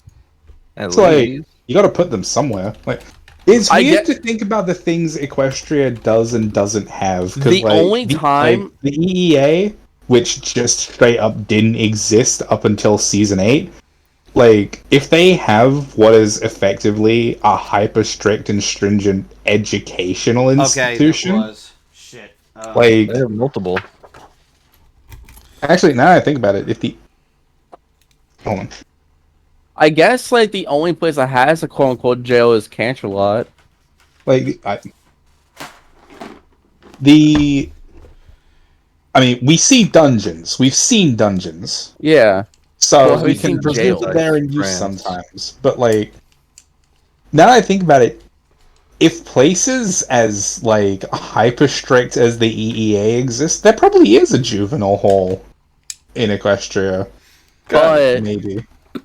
I still think like I guess the alicorns, the princesses, and just kind of saw Cozy as like she was too far gone. But I know again she was 6. But I get that. my only problem there already is know. that turns it into a whole Nier issue, because that turns it into like Celestia and Luna either Oh. going way over the top with their authority and power, or being hit with the idiot stick I just because see of it their as willingness to condemn a child to an eternity of being an unmoving statue, which again, as we know, is conscious. Celestia and Luna putting their foot down for once and doing something. Kind of Not being sucks that the one thing they choose to do is the one thing they Okay, probably Chris. shouldn't have.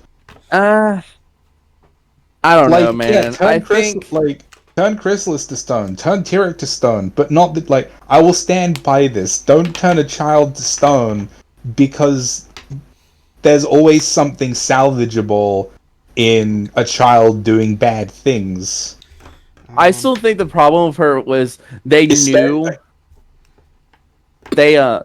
like what Cozy was capable of. They knew what Starlight was capable of. She went back in time and screwed it inside out. The only thing that stopped her is that she had an emotional breakdown and said sorry a bit. So But again, my problem is when Starlight does it, a grown-ass adult acting like a child, it's fine. But when it's a child, when it's actually an actually child, that's when it becomes a problem. That's Ooh, where my problem begins. actually, I just thought of something. Like, What if they if- had... Oh, go on. So I think a big reason. Now they might have said this in the show that I don't remember. What if Twilight didn't tell anyone about the time travel thing? Also, It was just Twilight between her was and Starlight. Also, Twilight was the one who allowed Starlight to go making friends. Yeah, because I don't think. No. No. Like, I think about it though. But people Because can't stop talking about it, though, whenever, hold on, no, I remember in episodes involving Starlight freaking out about the shit she's done, like, other people do know. Like, fucking, she talks to Sunburst about it. There's some dialogue lines about, like, that one episode where she casts spells on everybody and gives them a magic hangover the next day about it. Like, there's a lot of signs that people are aware that Starlight's done more bad shit than just create bona fide Guantanamo Bay. I honestly might like go back and watch from that point to the end just to see if anyone was talked about besides Twilight. Because I'm really curious. Because like I really don't think no one talked about it outside like Starlight and Twilight. I genuinely think that. Well, if that's true, then oh my god, that means Twilight's been harboring a criminal this whole time. Yeah, but like, she's been conforming. She's been like, what's the word? Re-educating a criminal, I guess. Not really re-educating, but you know what I mean. And Twilight can't do that for Cozy Glow? So she'll save time-traveling, like, Pony Napoli Hitler. Or Pony Stalin. Is the meme Pony Stalin? It's Pony Stalin. So, like, she'll reform Pony Stalin, but not, like, angsty teen. Well, also, having a power trip? Didn't Cozy Glow, like, completely destroy her trust by power tripping everybody? Starlight went back in time, attempting to erase their existence. Literally killing them. Or ensuring that they never meet, and leading them to a doomed timeline where everyone dies. Did everything go back to normal? Yes, but it also went back to normal once they used the final triple rainbow laser to, like, defeat the bad guys. In fact, they also killed the Wendigos, so technically the world was better off after Cozy Glow popped off. Actually, Like, did anybody else notice that? Like, they actually kill the weird pony ghosts that So freeze everything when ponies aren't being friendly enough with each other. Like, yeah, I those don't get why actually they are just in Gen die. 5. Huh? I don't get why they're in Gen 5. They're not in Gen 5. Because they died. Actually, what if that's why ponies were able to become racist again? Because the Wendigos died, and like They the were Wendigos scared couldn't of keep them in being, check. they were scared of being racist. Well, I mean, like, considering how easy it was for everyone to go back to being just bad people to each other between Gen 4 and Gen 5, maybe it is because the Wendigos were taken out of the equation. Maybe those, like, spectral checks and balances were necessary for harmony. It's like, be nice to your neighbor or fucking die. So, okay. I'm reading more about Cozy Glow. So, what Cozy does, she convinces the main six to go to Tartarus, kidnaps Although Starlight someone Glimmer. said, nope, that's not possible, and I'm wondering what the context is, because we've talked about a lot. Also, before that, somebody talked about choosing their path. Well, I mean, like, again, it's easy enough to say that, but, like, Starlight went back in time and tried to ruin everything, and did it on multiple occasions. Like, I get it. Nobody else got to know about that, and everything was fixed up, but everything always gets fixed up, and just because nobody else knows doesn't mean it didn't happen. When the tree falls in the forest and no one's around to hear it, it indeed still makes a noise. Oh, no, he's talking about the why ponies being racist thing. Oh, I. Excuse you.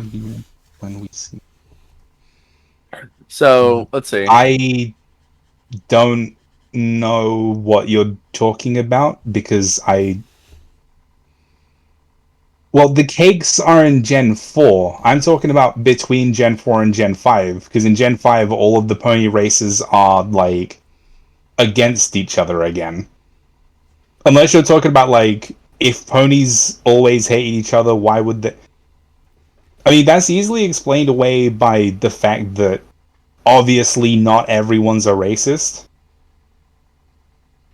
Is like, when I say that, why is like when I say things like, what if the only thing keeping the bad ones from being bad was the Wendigos? What I mean is, what if the only thing keeping the bad ones from becoming the vocal majority was the fact that if they were bad people, they'd be frozen to death? I'm not saying that, like, everyone really, really wanted to be racist to each other. I'm saying, what if the people that did were only being silent because they knew they'd die if they didn't? And now with the Wendigos gone, they were perfectly fine. 'Cause isn't one of the things we see in, like, either a comic or maybe even the Gen 5 intro movie itself, that a bunch of the racism started because of some mysterious pony going around being mean to everybody? Like, what if that's exactly what happened? Like, somebody decided to abuse their newfound social freedom.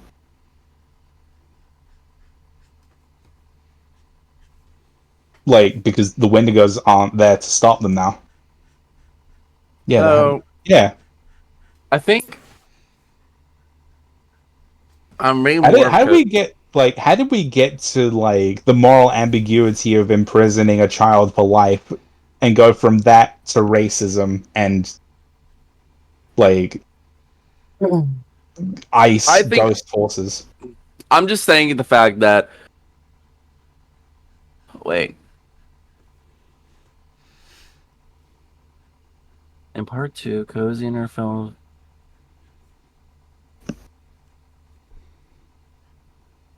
Interesting.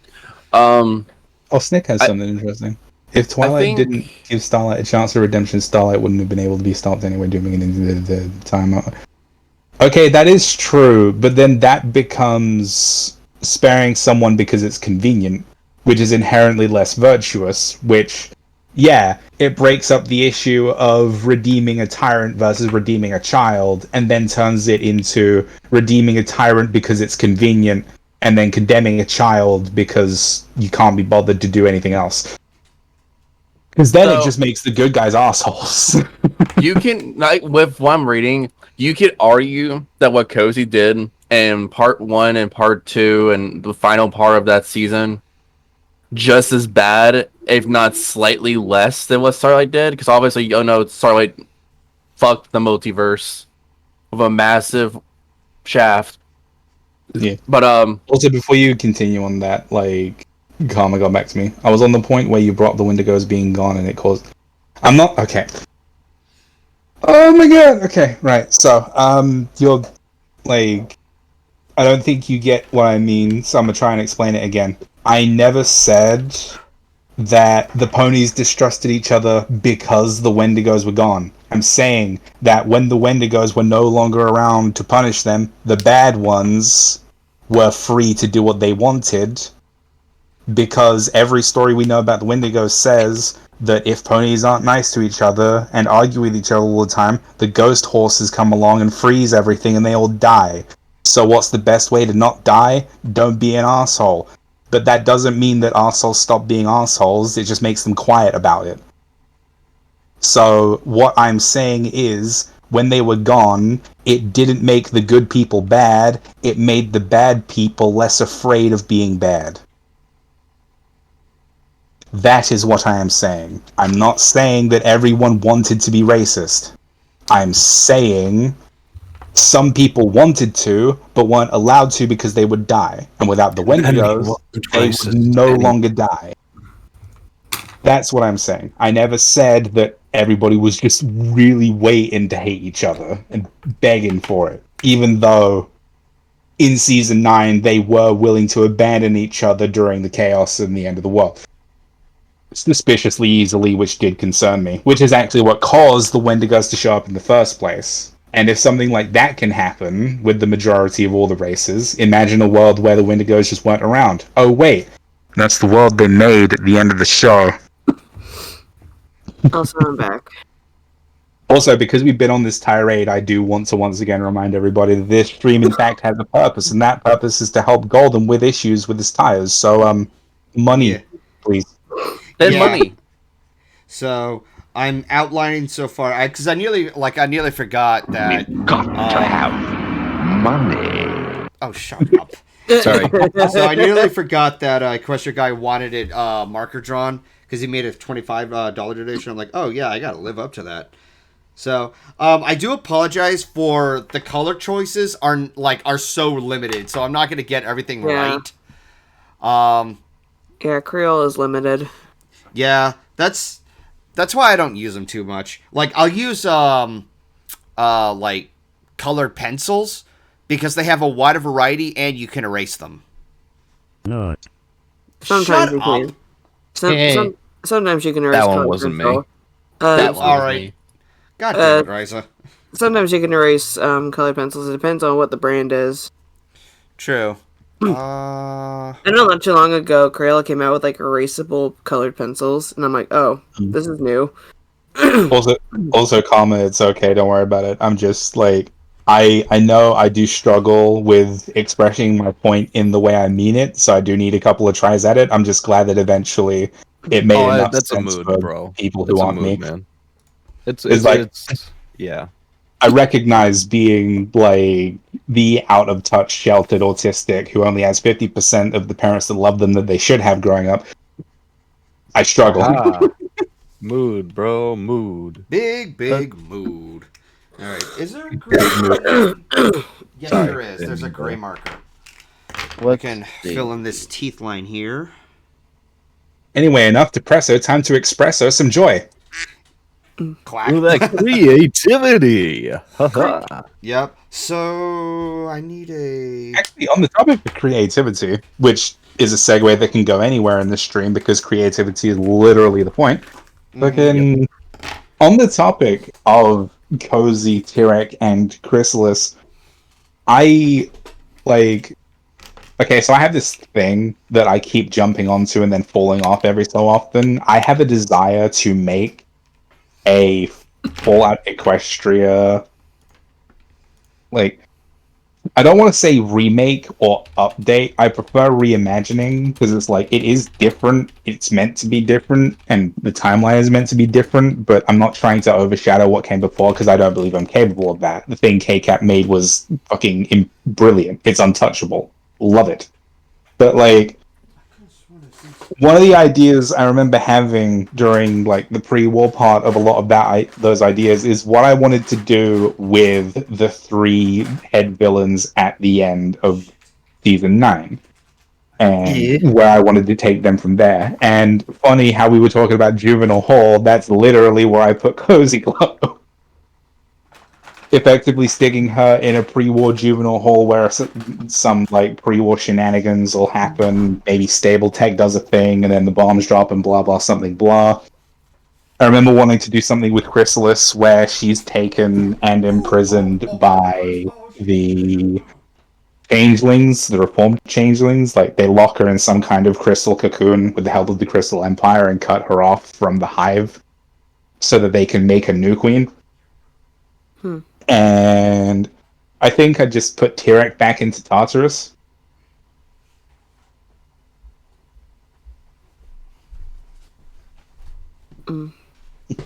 Like, there's... Ooh, more markers! Let's see. Oh my god! I'm gonna need... What brand of markers are those? I would have to ask Chrissy for that. Holy shit! I know. It's like they kind of look like the ones I have, but not really. It's like, my guy, you don't have a pencil case, you have a pencil vault. Now these are Chrissy's. Trying to find... Wait. This one might work for the mane and tail. It should say on the side of the bag what kind of brand it is. On the inside. Aspire color. Okay, never mind. I thought they were the Hua markers. I have a Hua markers. You talked to me about your plans with Discord. Oh yeah, the plans I had regarding Discord in the Fallout Equestria related stuff I wanted to do were madness. So I remember talking about this in a group, and I managed to get some good ideas from people like Solar. Solar actually had a really interesting one because like I wanted a name for this substance that effectively is like. Effectively, the idea is that Discord is like refrozen during the onset of the war because everyone's afraid that the chaos of the war would amplify Discord's chaotic nature. And they don't want Discord to get involved in the war because if Discord stops the war, he's acting in favor of harmony, not chaos. And as we know, when Discord acts in favor of harmony, it literally kills him. So if they freeze him during the war and just release him when it blows over, he'll be fine. So they do that, but unfortunately the war happens and everyone dies, and Discord's statue is kind of left, and he does in fact get amplified by the chaos of the war. So this strange Discord energy starts flowing from cracks that form in the statue, and takes the form of a twisted, chaotic liquid called amalgamite. Or, I think amalgamite is the crystalline structure it forms. And there was another name. Amalgamation. Yeah, that stuff. And essentially what amalgamite does is something really special. It's not like radiation or megaspell stuff or blight or taint or whatever it's called. What amalgamite does is it combines stuff. And not just different biological things, it can combine organic and mechanic. It can combine things into various things. It can mix robots with death claws. It can mix people with buildings. It can do all kinds of terrible, terrible, splicey, dicey things to you. I love the way you said terrible, terrible. Terrible, terrible things. And trying to... Oh yeah, and the... Right. Funnily enough, I don't remember any of my plans for Discord regarding if he ever gets released and discovers that all of his friends, including Fluttershy, is dead as fuck. But like an idea I did remember, because I remember a big part of Fallout Equestria was the family trees leading down into the descendants of certain characters, like how Little Pip is a descendant of either Applejack or Sweetie Belle, one of those two, I don't remember. But like one idea I had is that a descendant of Discord and Fluttershy, because yes, I did, and no, I will not apologize. I wanted to go in a I want to get to go in a direction inspired by the Fallout 4 Beastmaster mod. And for anyone who doesn't know, Fallout 4's Beastmaster mod is a mod where you can set up traps to capture certain wasteland creatures and tame them, like Deathclaws. And then you can give them these cool body tribal paints and like armors and stuff if you use certain other mods. And you can like just have a Deathclaw as a companion. Like that's a perfectly normal, reasonable thing to do. Don't take it into Diamond City because you will get stuck. But yeah, I had this idea for what if there was a character descended from Discord and Fluttershy who was just a Beastmaster. Like, they just had the same ability Fluttershy had to kind of just stare down Deathclaws and turn Deathclaws into their bestest friend.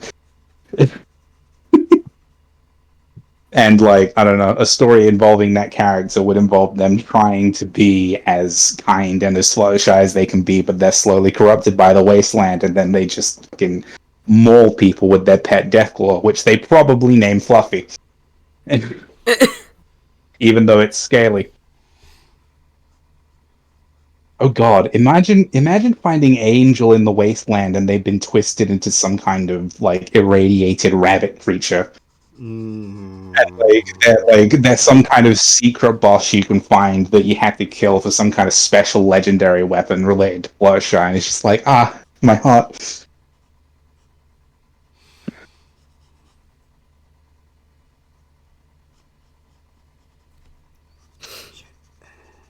Oh, Snake just reminded me of a big one. The clones. Okay, so anyone who's played Fallout 3 probably remembers Vault 108, right? No. No. Riley, at least? Nope. Fuck. Okay, I'm on my own on this one. So, in Fallout 3, I think it's Fallout 3, Vault 108 is a Vault Tech cloning facility that, once you reach the Vault, is predominantly run by a group of identical clones all named Gary. They're all very insane, can only say Gary, kind of like a Pokemon, and their life's mission is to end yours. Your life, not mission. There we go. Alright. I love that. So, I decided, when coming up with some of these ideas, something I wanted to do is, hey, what if there was a stable somewhere in the wasteland that had effectively the DNA samples of every notable pre-war pony before the war, and the plan was to create clones of them and release them back into the wasteland to fix everything? Because if the main six fixed everything once, surely they can do it again. And they fixed everything, 6 times? So surely they can fix everything 6 more? And, of course, the war happens and everything goes wrong, but this idea I had is that the alleged perfect clones of the main 6 would be unleashed on the wasteland either intentionally by an outside force or unintentionally by just no one being around to say no, and kind of ingratiate themselves with whatever part of the wasteland resonates with them the best.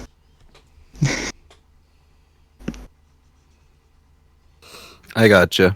And Also, sorry, because I'm playing COD while we're in the stream. that's okay.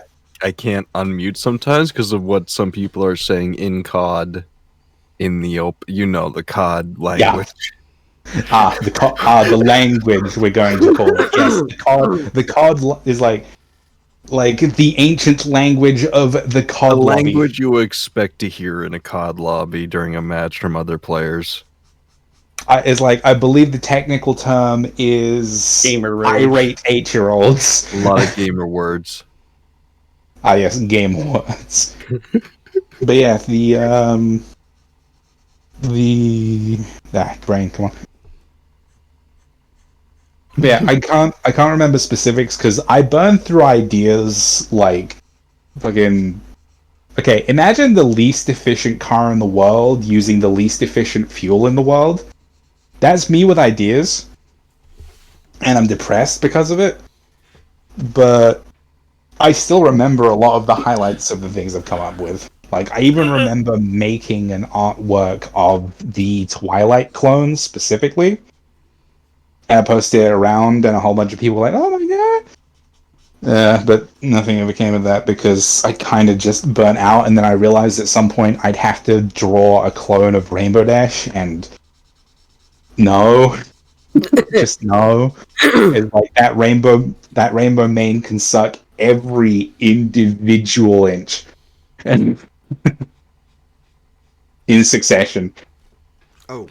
As the man who at one point unironically drew Starlight's main because he hated himself for a week. And then hated himself for another week after. Yeah. Supposed to be a black line around that anyway. So, yeah. Oh. What other things did I have? Oh yeah, I fucking. You guys are gonna kick out of this one. So this is too dark. in Fallout 4, there's a location called Diamond City, and I was is like a lot of my ideas revolved around ponifying a bunch of stuff from the different Fallout games. And when I got to what I'd want to do with Diamond City, I thought to myself, Diamond City, diamonds, gemstones, gemstone rarity, generosity. So the Diamond City parody is literally named Generosity. Yes, I hate myself. Yes, you can hate me as well. No.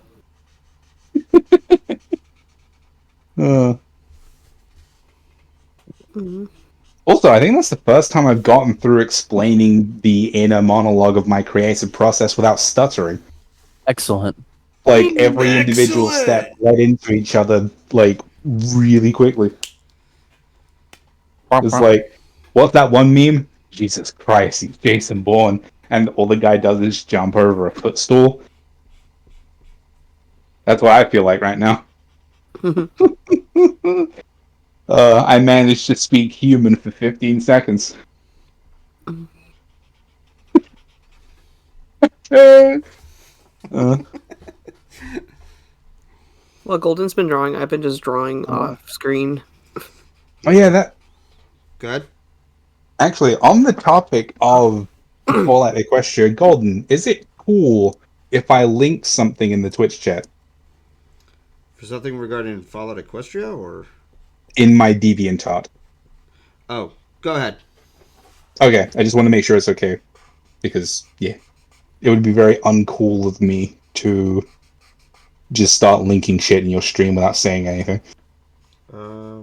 So I'm almost done coloring this in, and hopefully we'll see if there would be like another donation. So we're so far at 55, so there's a lot of progress going on. Yeah. But yeah, so quick context for anyone who wants to click that link and look at the DeviantArt thing. I, at some point recently, decided to draw some Fallout Equestria related stuff and put it on my DeviantArt again. And it is Power Armor related because I love Power Armor. What's not to love? Power Armor is cool, and while I'm not while in more recent years I've kind of gotten tired of Fallout 4's Power Armor gimmick, especially because of what it did to Power Armor in the lore. Like, I'm cool with it. It's nice. It's fancy. It's cool. It's fine. And Go on. but yeah, I recently drew up some Power Armor stuff, which, if you know anything about me, I like to cut corners as much as possible with the artwork I produce because they get burnt out really easily. Also, Angel of Speed, you just... Oh, thanks, man. But yeah, so when drawing pony stuff, admittedly, I have an easier time when drawing non-pony stuff, aka things that have hands. I hate hands. I hate feet. I hate humans. Yeah. I hate eyes. You know, that's not a uncommon thing when it comes to artists in general. That Hands are a bitch to draw. That's It's why a like lot of early cartoons had gloves. Then draw vegetables. the only thing about drawing pony stuff I hate. Well, there's two things. Beauty marks. Well, there's three things. Beauty marks, manes, and eyes. Those three things can die in a hole full of fire. Oh. But That I without didn't the- drop a grand piano on just because it seems really funny at the moment. But as you can probably see looking at the power armor, I decided, you know what, I should probably put some fucking effort in this time. Also on the DeviantArt, you should be able to find an image of Little Pip as well. I decided if I'm going to be drawing full Equestria stuff, even if Little Pip isn't a part of the Wasteland 7, that's what the idea for my full Equestria thing is called, by the way. Damn. Even if Little Pip isn't in it or a part of it, I decided I might as well draw Little Pip because her design is really fucking awesome, and she's a really awesome character. Everybody's favorite fluffy ball of drug addiction and violence. Oh shit! I accidentally got some ink knocked on my arm. I don't know how that happened. I was just trying to shake off because my hand is cramping up. Yeah, that's the one thing about drawing. You were all talking over each other. I was just saying, that's the thing about drawing. No matter if it's traditional or digital, your hand will get cramped and you'll have to take breaks. Yeah, I hate that shit. Do you know what made me stop drawing by hand on paper? The cramps in my left hand. I'm left-handed, by the way. The cramps in my hand when trying to draw or even write was so bad that during the tail end of my time in college, I needed a word processor to do the GCSE exams. Oh. I'm not kidding. I could not write by hand. Something is wrong with this hand. Regardless of how soft I tried to be with the pencil, regardless of how easy I tried to take it with pens, regardless of what way I hold it, regardless of what I do with it, something felt like it was broken. So I had to use word processors for my exams. And anytime I needed to write something, I was typically given something with keys. Because something is wrong with this fucking body. It's also the same with when you're playing instruments like guitar. Your hands will get cramped on the fretboard. Oh, The only thing that because you're pressing it down to make sure they're firm and all that shit. Funny story, when I first started learning to play guitar back in 6th grade and I was learning how to do bar chords, my hand got so cramped at a guitar lesson once because I wasn't used to bar chords and I'm trying to get used to them and I'm like, oh my gosh, my hand is hurting. And it was worse when I was playing with other people too. They were like, okay, do these chords. And I'm like, that's more bar chords. And they're like, yeah? I'm like, I'm not ready for those yet because I can't put my hand down. I could just imagine your head, but I wasn't prepared for this. Yeah, exactly. Go ahead, Did y'all ever have that punishment in school where you had to write a sentence over and over again on a piece of paper? Yes, I hated that. I hated it. I would, what I would do? I would just do it the same letter in each line after a while instead of just writing out the whole thing because I just got so sick of just writing out per line, They didn't do that.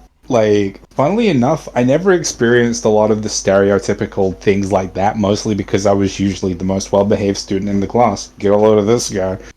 The only times I remember properly getting in what I consider to be trouble is when I was fucking in primary school, which is from ages 6 to something. And I remember the way they went about it is they basically just got the guy in charge of the school to yell at you really, really loud and traumatize you. Yeah. Jesus. What? Which, in retrospect is really fucking disgusting. That's why I stepped out of marching band after the sophomore year. Because I was getting yelled at by everybody. It's like, stop playing that drum! Did any of y'all have a timeout room in your school? No. No. No. Oh, I only say Like- no because I was only in public school up until 5th grade, and then I got homeschooled. So, Like I will say, if there ever was, I never saw it. Like the only thing I could properly equate to a room where you go to when something's wrong with you is one of the schools I went to had they had made a section, is what we'll call it, for like 5 seconds, where the special needs kids were all taught. Now, I'm neurodivergent, shock horror, I know. But same. okay. So you guys know people often talk about how neurodivergent people are often disrespected and looked down upon. Yeah. Remember when I said this school had a section for neurodivergent students? Oh. Yeah. It was a fucking broom closet with a window. One room. One. This is reminding me of that court case of Judge Judy, where that one kid Yep. who, and like apparently like the school got sued by the parents because the whole time they locked him in a storage room. Like, that was more or less what it was. Like, a room that was too small for the volume of students going in and out. One fucking window. It was a powder keg. It was uncomfortable. Didn't help anybody. That was the same school I had a fucking mental breakdown in. The timeout room, there was just a mat on the floor and a broken clock and a fan. There was no windows. I mean, I used to be able to go in with shoes until I threw my shoes and tried to get the ceiling panels out so I could crawl through the ceiling. But yeah. Anywho. Oh my god, imagine being the reason for one of those weird signs you see. When you see a sign that says, "Don't ride the rhinos," and suddenly your plans are ruined. I was like, imagine being the reason that exists. Riley is the reason that exists somewhere, and that's amazing to me. I mean, Hey, look, I was yeah. I was a rambunctious I youth. was a wee lad. I was a rambunctious wee lad. That accent is terrible. Probably. You know, back to standards. You know what was the worst about having standards? Okay, so Riley, you said that you would write down like the same letter all the way down the page. Yeah. Imagine having to write down 2 lines of "I will do this and that." Yeah, I hated Golden. that too. Yes, logic. When you said, you know what's the worst part of having standards? And I had to, I used all of my willpower to fight the urge to say women don't like you if you're shorter than 6 feet. Oh my god! Well, I'm fucking right, though.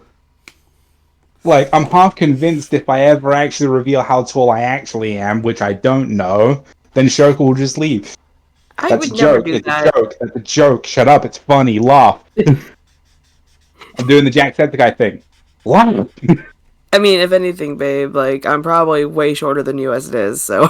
I've only ever had my height measured twice, and I don't remember how tall I was either time. I've been told by my brother that I'm 6.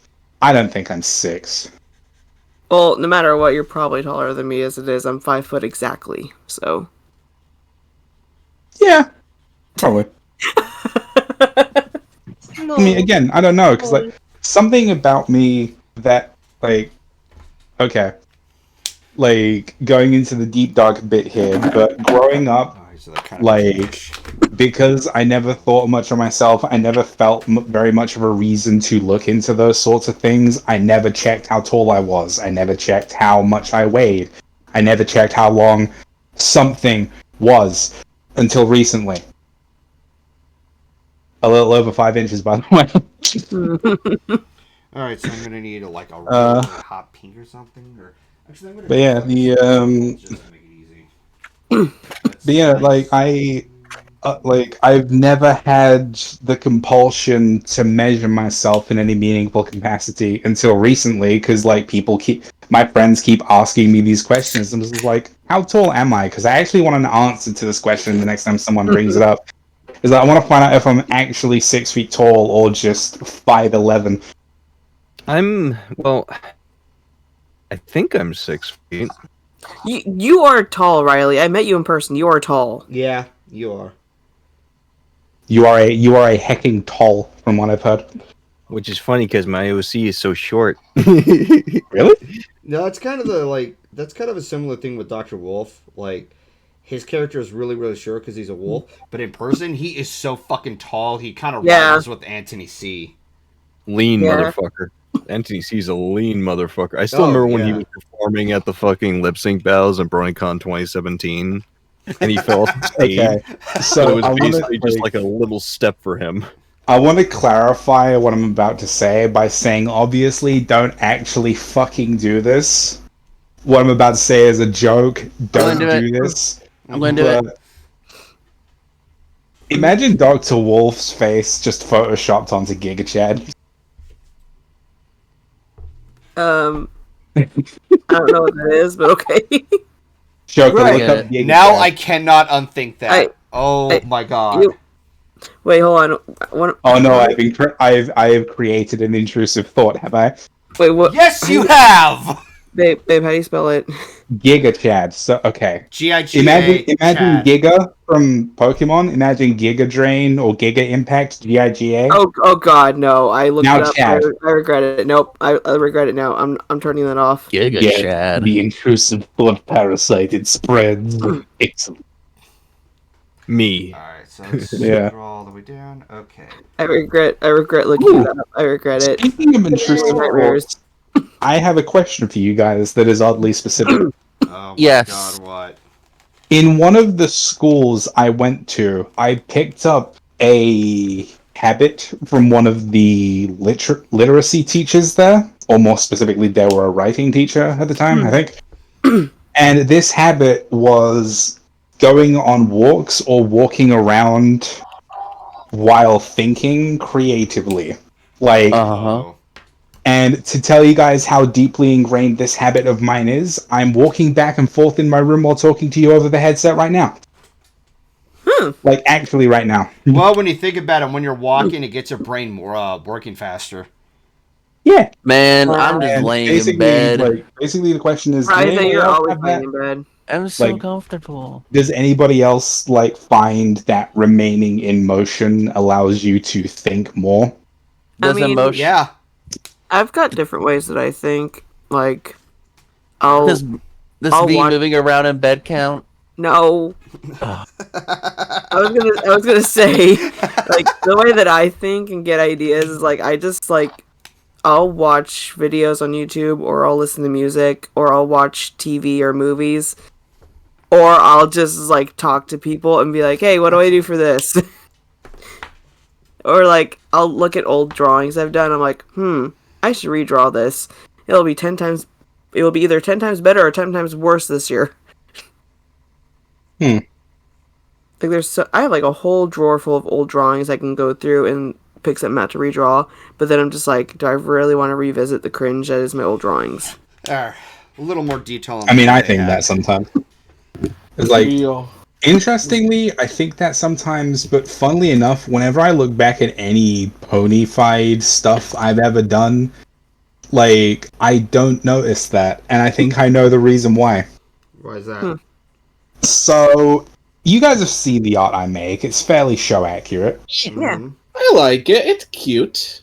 The original vector I made of my OC, which eventually turned into the Oblivion Fall vector we all know and love because he's so damn fluffy. Yes. Fluffy. Want to know a fun fact about Baron? What? Yeah, Baron. His name is Baron. Almost forgot. Yes. But yeah.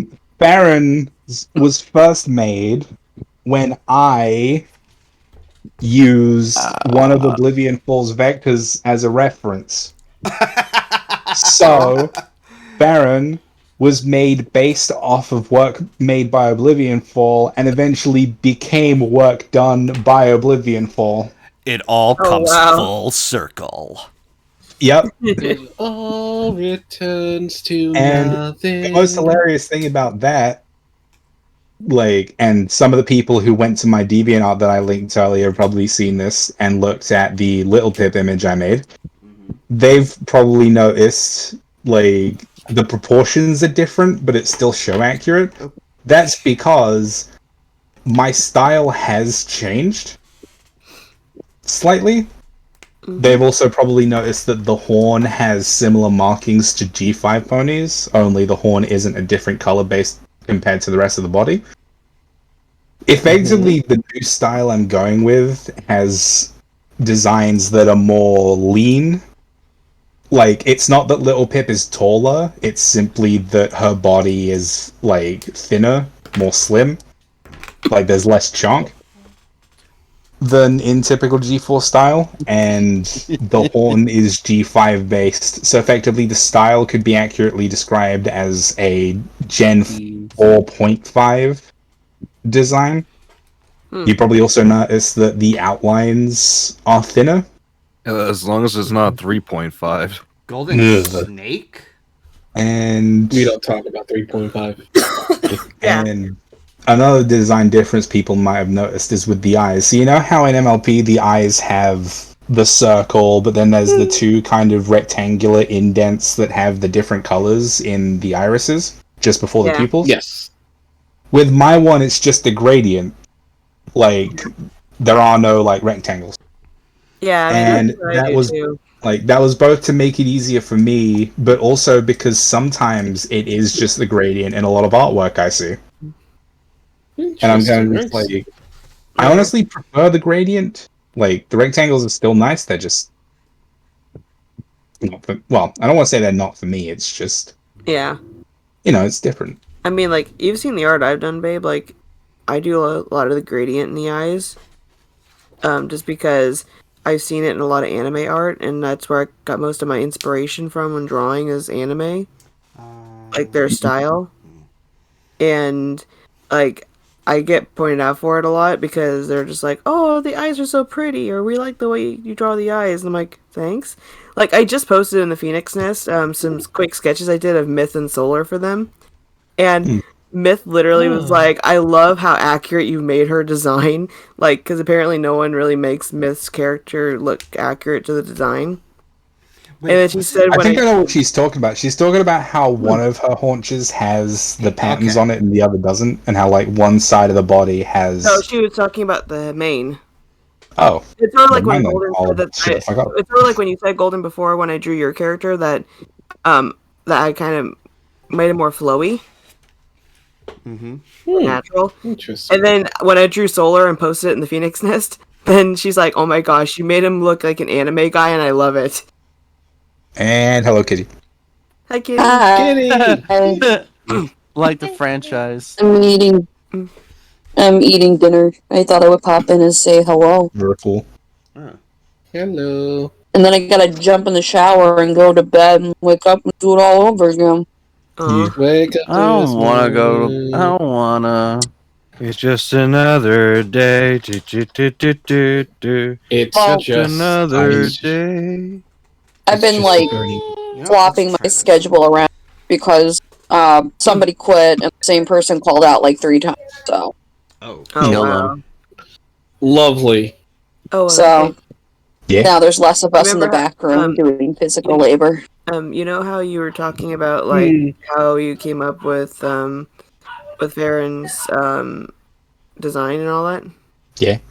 I think I told you this before, but like Shouka's original design came from the Pony Generator website. So did mine. So did I feel mine. Like I It's could like- I could post it later in the server, but oh my gosh, her original design It's was like- horrendous and I hated it. Shouka, Funny everybody thing, uses a majority of people back in the day, because you can't do it anymore, used Pony Creator, and it kind of just dawned on me that one day we're all gonna look back and think to ourselves, "Damn, we live in a day and age where no one's OC originated on Pony Creator anymore." Yeah, Because no and one like uses it anymore. everybody would use it as a base for an idea to then like have it fleshed out by an artist, you know. I am putting it in the other streams chat for you guys to see. That was her original design. Oh, God. Very... Yeah. The nose. Oh, come on. Oh, God, how bad could it be? Let me see. Oh! That was her original design.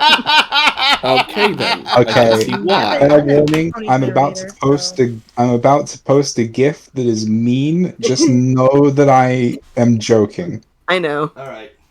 First, I need to find I've the never game. used Pony Yeah. Creator. As you can see, like I was Unless inspired by a lot of Generation Ow. 1 stuff because of the bow. Like I wanted her to have a bow at first, but I'm just like, no, it got stupid. And then every time I drew her after that with that hair, I could not replicate it, and it looked more like a drippy, wet hair. She has cookies and cream Oreo hair. Hey Shouka, feel free to show this to the chat. I'm hungry. How can I share it to the chat? Okay, so Hey, here's a trick. Okay. So when you click the picture, open up original, and it will take you to a browser. Copy the link to that picture. You can go ahead and copy that link directly into the chat from there. Wait, how do I do that? Okay, so when you see the picture, it shows up on the Discord where it says open browser on the lower left screen. Okay, I got it. Yeah. Then it'll And have then, and then you will see the link to it. Then you can copy the link and post it directly into the Twitch chat. okay, okay, so hold on. I gotta work my way around this because I'm watching the stream from my phone too. So it's like I'm not in the.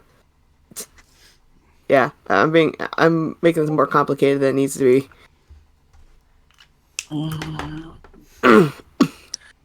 Hey guys, Yeah. would you like to see a Fallout Equestria related design that I made a while ago that I have yet to put on DeviantArt because I have not fully decided on it yet? Sure. Okay. Let's see if there's much lighter. So what are we doing on this stream?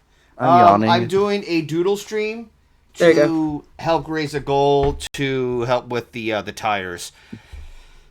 Oh, your ball tires? Yeah, because yeah. Actually, you know what I'm gonna do? I'm gonna put this in the chat. Yeah, you gotta have to get them rotated, I think, too. Well, if anything, they just need to be replaced because if I drive that any longer, they're gonna burst. Well, don't feel bad. I have a giant hole in my fucking... Oh, shit. Am I not allowed to curse? I'm sorry. Well, no. Oh, like, if anything, I feel like my life is a threat if that's not taken care of. Because my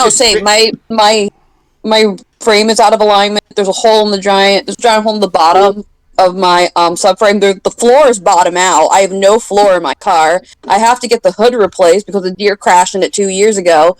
Yeah, there's a lot going on with my car. So I feel ya. My maintenance required light turned on. Wait, you have no floor in your car?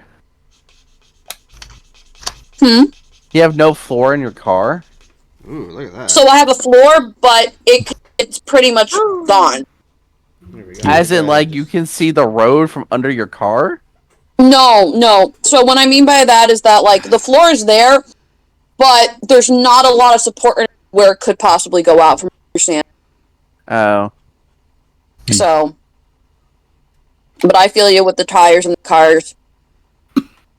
You just need a new car. Also, for anyone who's interested, I have posted the design in the call chat, text chat thing. Pretty. Yeah. Yeah, Golden. I just loved your reaction to my original design. That was funny. You're just like I regret seeing this.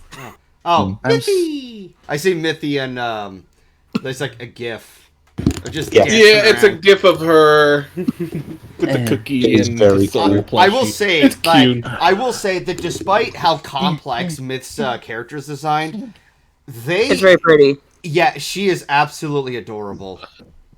It's I think the design is just so damn cute, and I don't know how else to describe it. It's difficult to draw, but you can tell she put a lot of effort into it. Like, there's passion right there. You know what it is? I would love to G1ify her OC.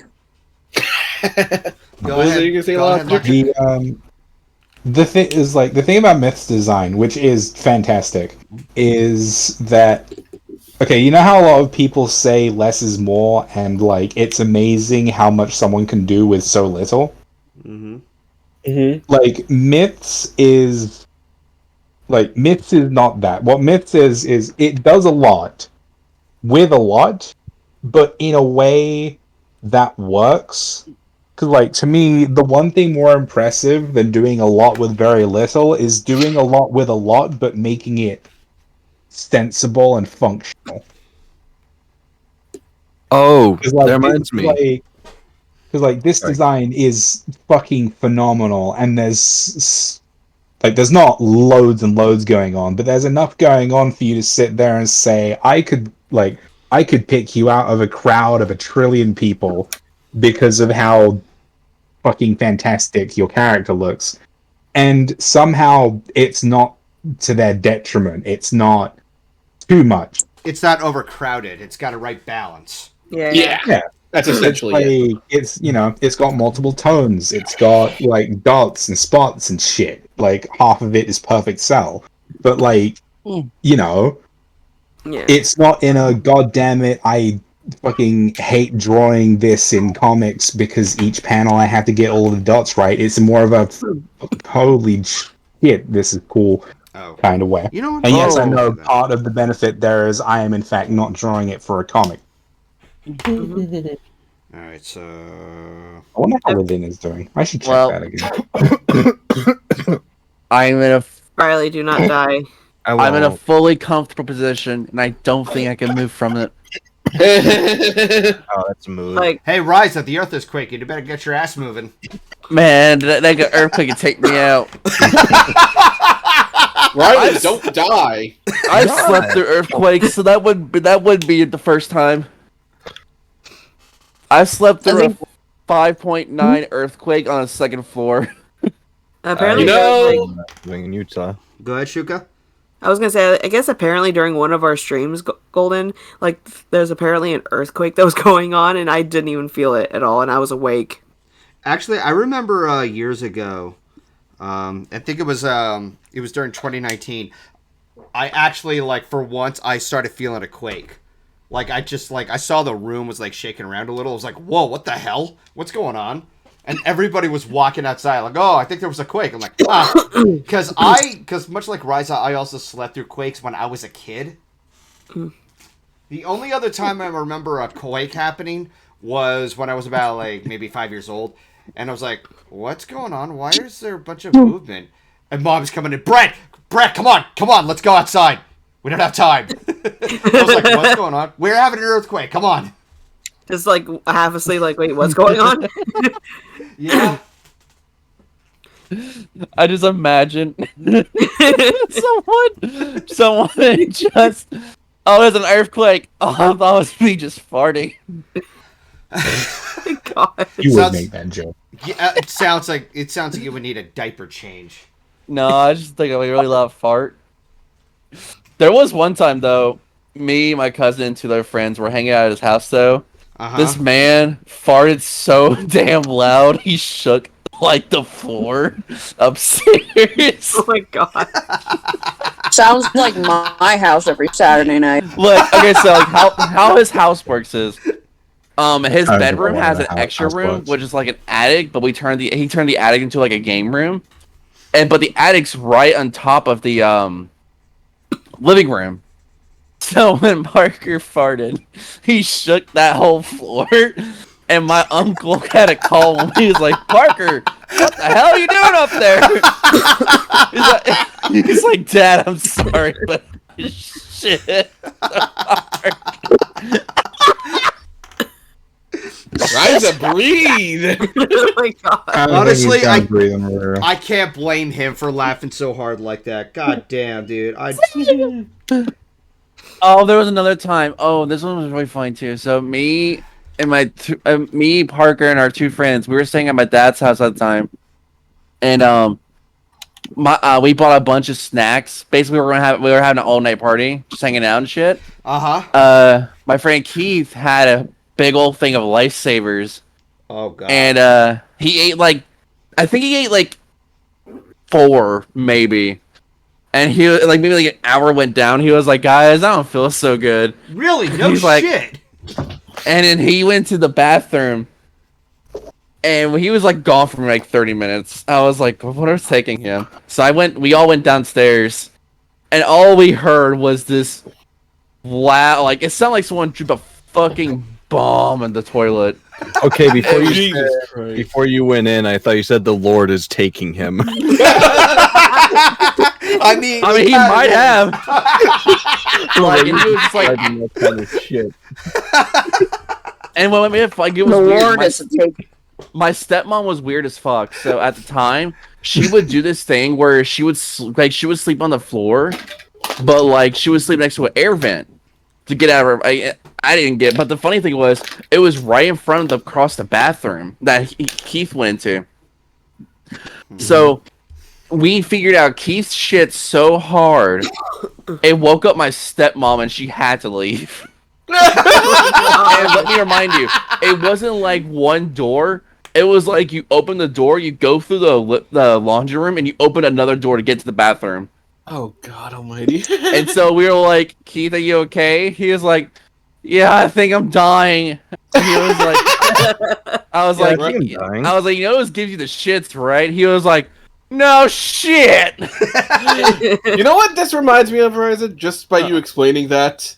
Huh. That video of the guy of like a dude who's recording himself. I guess he's recording of like just recording himself in the bathroom for some reason, and it cuts to him hearing like a dude in the bathroom going, "Oh God!" To which you end up hearing what sounds like a battleship explosion from his end, and you just hear a woman just go, "Is everything okay in there?" Oh, that's not even like the craziest thing. So I have one more. It's not as like TMI, but my friend Brandon, we all went to a con. I can't remember what was the con at. I think it was in Memphis actually, and he was in there taking his shit, and this other guy walks into the next stall with him, and they were just sitting there taking his shit, and Brandon was like, this guy sounded British. This is a British guy, by the way.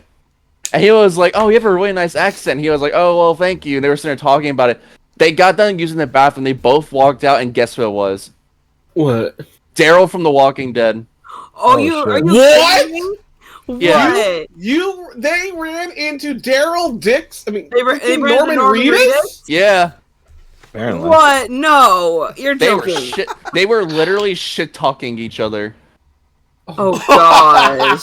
Did it because they were taking a shit and they were talking while shit talking. I thought that was funny. It's like when my sister, because she went to the Art Institute for culinary school, so she had to attend one of those like fancy events because I guess it was for her classes, and she told me that she ran into I think she said it was Reese Witherspoon in the bathroom. The only thing she told me about it was she is very fucking short. Ouch. Tiny but mighty. I once had to attend a lecture with Gordon Brown, Oh God. Oh God. former prime Screams and minister. tiny. Well, Oh that. Oh God. No. Okay. With you mentioning that, Ryza, I feel like I have to bless you. I feel like I have to tell the story of when I saw Trent Reznor of Nine Inch Nails at Knott's. That looks really good, Golden. yeah, I was waiting I for mean, you I guys. want to get blessed. I was waiting for you guys to just hold on for just a second. Sorry. There we Yeah. go. Oh, look at that! You like this dice? That's good, Neat. guys. Look at that. Look at the happy boy. Yeah. I dropped this thing. Jeez. All right. So. It's a boy. Yep. It's his birthday. Oh, wait, Def. Before you say something, can I say something that that just came up for like October for me? Sure. I get to go to this Comic Con up by my mom's area, and guess who's going to be there as one of the guest stars? Who? He's a little boy who was in Terminator 2 Judgment Day.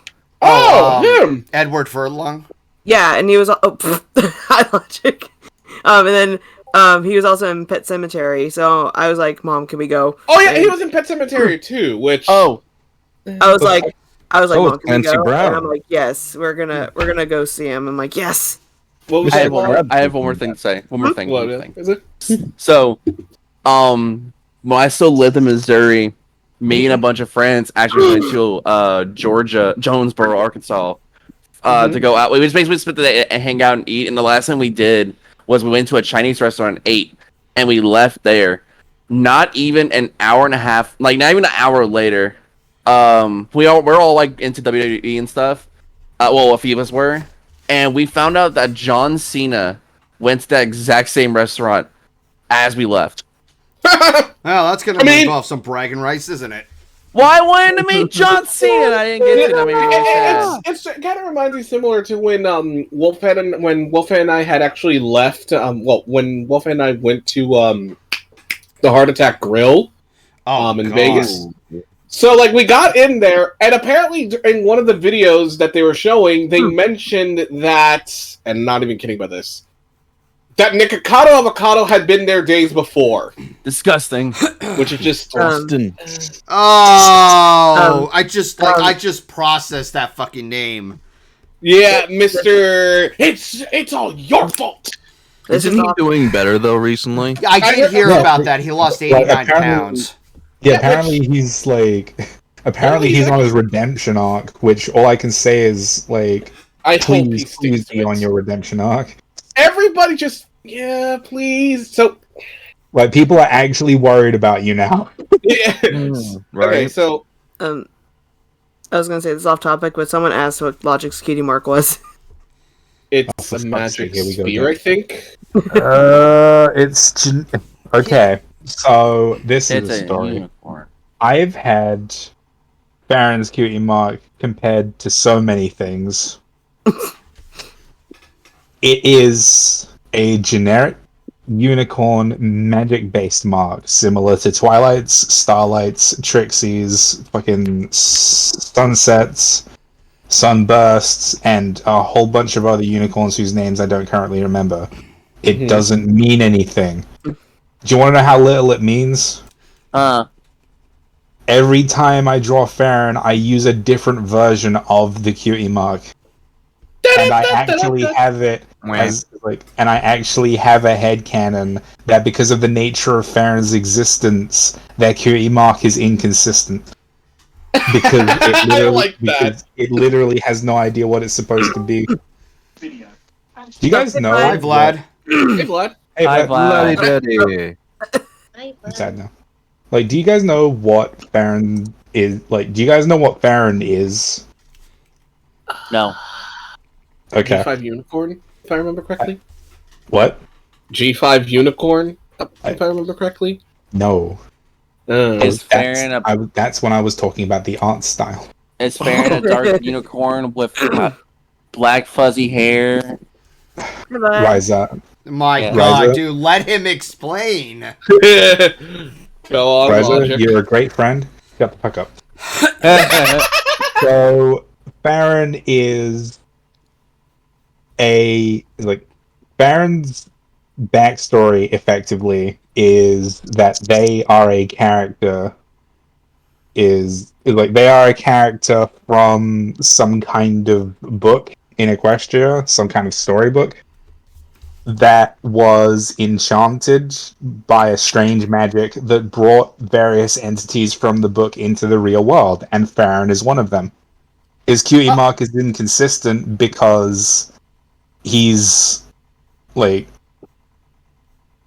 he never had one.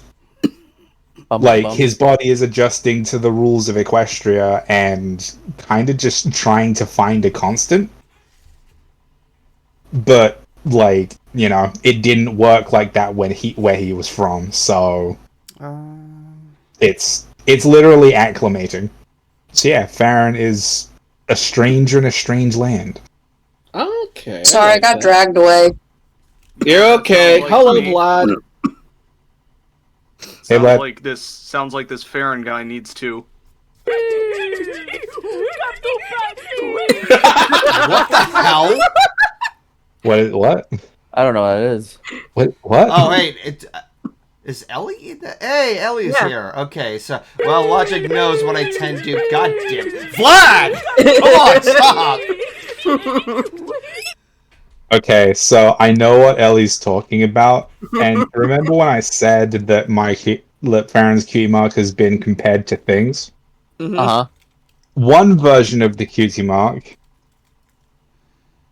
that I'm gonna post in other streams if I can find it, and that's a pretty big I if. have to move again. You know what? Yes, you fucking do. Problem? Oh shit! My problem. Oh my god. What the fuck is he? God damn it! That's my response. So I'm excited. I get my cat tomorrow. Cute. Yay! I get Catto. Catto. Give me, Can't post give me that. kitty. Give me kitty. What kind of cat are you getting? I have no idea. Oh, so you're just gonna go to a place and just feel them out, basically? Well, actually, my sister is bringing it to me, no, so I'm I gonna post haven't in met the it yet. streams, cool. Oh, okay. That sounds a lot like the Nortnet Beverly Terry universe. You go to pick a dog. Yep, we're getting the dumb one. I just told Sydney. I just told my sister. I was like, "Look, you know what I want? I want a lazy cat." She said, "I got you." We're getting the dumb looking dog. That Okay, dog so I doesn't couldn't respond find to an anything. image. I couldn't It's find an perfect. image of the cutie mark on its own, so I just posted G4.5 Farron, whose man. tail is too small. I just realized, and like what Ellie brought up, and I now have to explain to the chat is that Oh, yeah, this that guy's particular on. version. Breathe, logic, breathe. Babe, you can explain. I'm just gonna talk to my mom. No, just stop talking over me, please. But yeah, so this version of the cutie mark that the chat can't see has at times been compared to things because of its symmetrical shape. And yeah, There's a lot of people in here. Yes, there is. indeed. Yes. Hello. I don't know why powers. I don't know why I'm beating around the bush. We're like 2 hours and 30 minutes into the stream. I can say what I want. It's been compared to a clitoris. Oh, That's so funny. I was gonna say it looks like a sperm, but if that's Oh no, the it's been direction- like the one on the Oblivion Full Vector has been confirmed, like has been compared to that. Like the one on the G4.5 version of Baron, and now it's bothering me that his tail is too fucking small. Is that one was compared to, yeah. So, like, there's part of me that feels like I should make a new cutie mark for Farron, but I can't be bothered because I've had this one for so long. I should get more art done of my character, but I've just been lazy and money. You should get more art of Ryza. He's fluffy and adorable, and I want to squish him. I'm poor. Man, join the fucking club. I just get pictures drawn of myself, man. That's my character is me. Oh yeah, we've seen what Dust. Sure, it's pretty good, pretty accurate. Speaking of poor, I still need. I still like my birthday's in 2 days, and I'm just like fucking. Unless a miracle happens, it's unlikely that I'm gonna be able to get like a replacement to my PC. Did you guys like? Did I tell you guys about the latest near-death experience my PC went through? I remember you posted about it. Yeah, I saw that. You said it may be dead, and then you said something about your brother being a necromancer. Okay, so what happened yesterday was I was doing stuff on my PC. I went to do something else for a bit, came back, and my D drive disappeared again. That's something it does. Restarting the PC usually fixes it. I restart the PC, and then for some reason, my C drive also disconnects. And it's not reading either of my drives. So my brother comes in and fixes it by unplugging the C drive and then moving it to a plug further down on this chain of plugs and plugging it in there, allowing it to connect again. And now my PC's running again. And like this has been a meme that I've joked about a whole bunch, but this PC is a Frankenstein's monster that should not function. The fact, like every second that it functions is a fucking blessing, and the sooner I get it replaced with something that isn't constantly dying, holy shit, the better. You're welcome. Joke! Holy fuck, dude! Thank you. You did. I just saw that.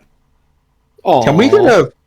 Can we get some fucking applause for Juke. fucking Juke in the chat, When the please? Can we fuck get did a a Lannister step into this realm?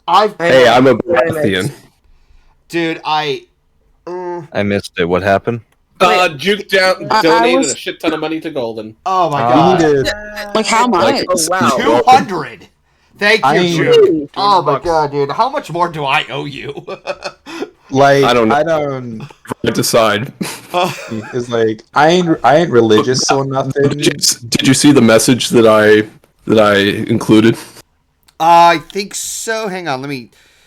Let's see. So, GoldenFox, sounds like you're low on porridge. Let's fix that, shall we? Oh god! Right, Tywin. Coming in and pointing to the crown.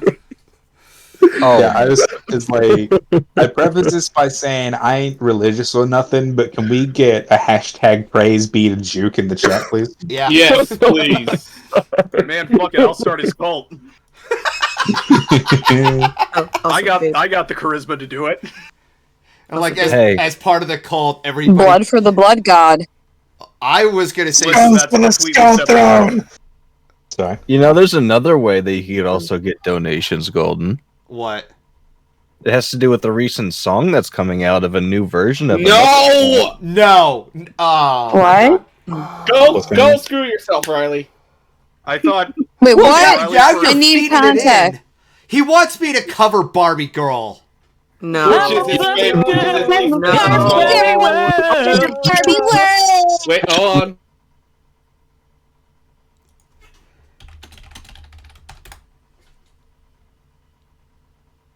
Just give me 1 second, guys.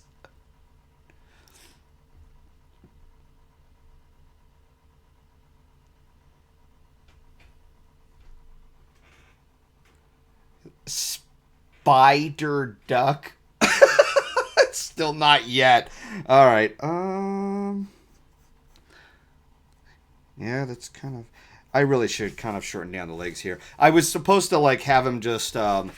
Okay, I can't see diddly squat. I meant to have just have him just like stand over the just. I can't concentrate explaining everything without like, okay, this is much better. So I meant to just have him. Oh Jesus! I'm a Barbie girl in a Barbie world. God Tilda. damn it, Ellie! You know what? Thank you for the donation, but fuck you for that message. I'm like, how much are you willing to bet that Ellie's gonna join in and probably give me more shit? It over now.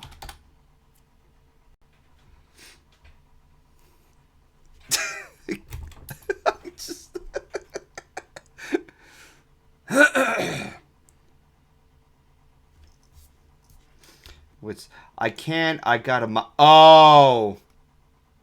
Okay, well, maybe Ellie, maybe you should go, like, I don't know, like, I don't know if a rest will help, but figure something out with the migraine, because there's so much, like, you can already hear the chaos going on in the stream. I'm trying to, like,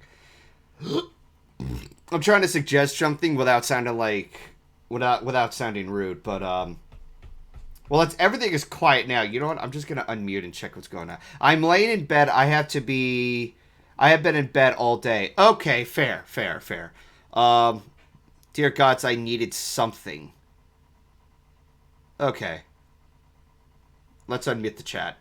Actually, quite excitable. I just don't sound interested in a lot of things because I don't want to be too much, and also because a lot of my upbringing has crafted me into someone who's pathologically just unexcited about things. No, I get it. Okay. Yeah, she just wanted to say she said hi and that she hopes that you're doing really well. Okay. He's like, hold on, wait. I can sell this. Hello. It's me. It's me, Logic. It's me, Logic. You know, just for that, I had to. Oh no, I'm not going to do that. Is that better? Oh, Shouka's just like, oh. Oh, I can't. Are Guys, these hold. my dogs? Everyone, hold on. Hey, Shouka. Oh, just. Yeah. Life in plastic. It's fantastic. God damn it, Snick. Anyway, so Shouka. Yeah. Baba.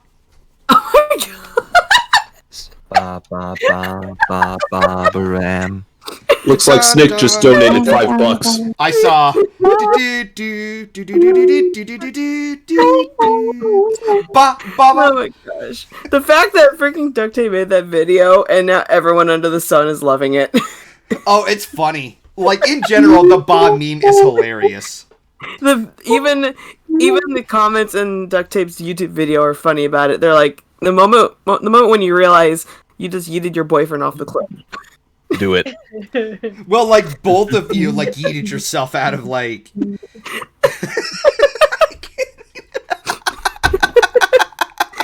Oh my gosh. Oh my gosh.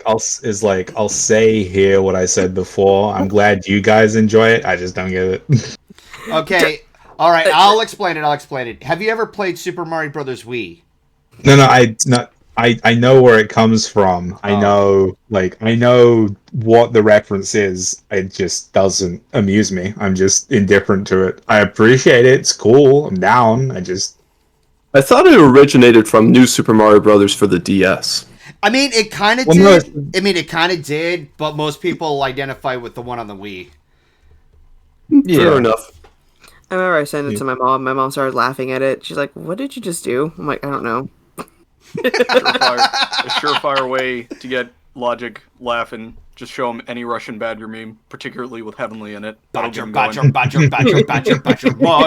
Oh my god, I remember those videos.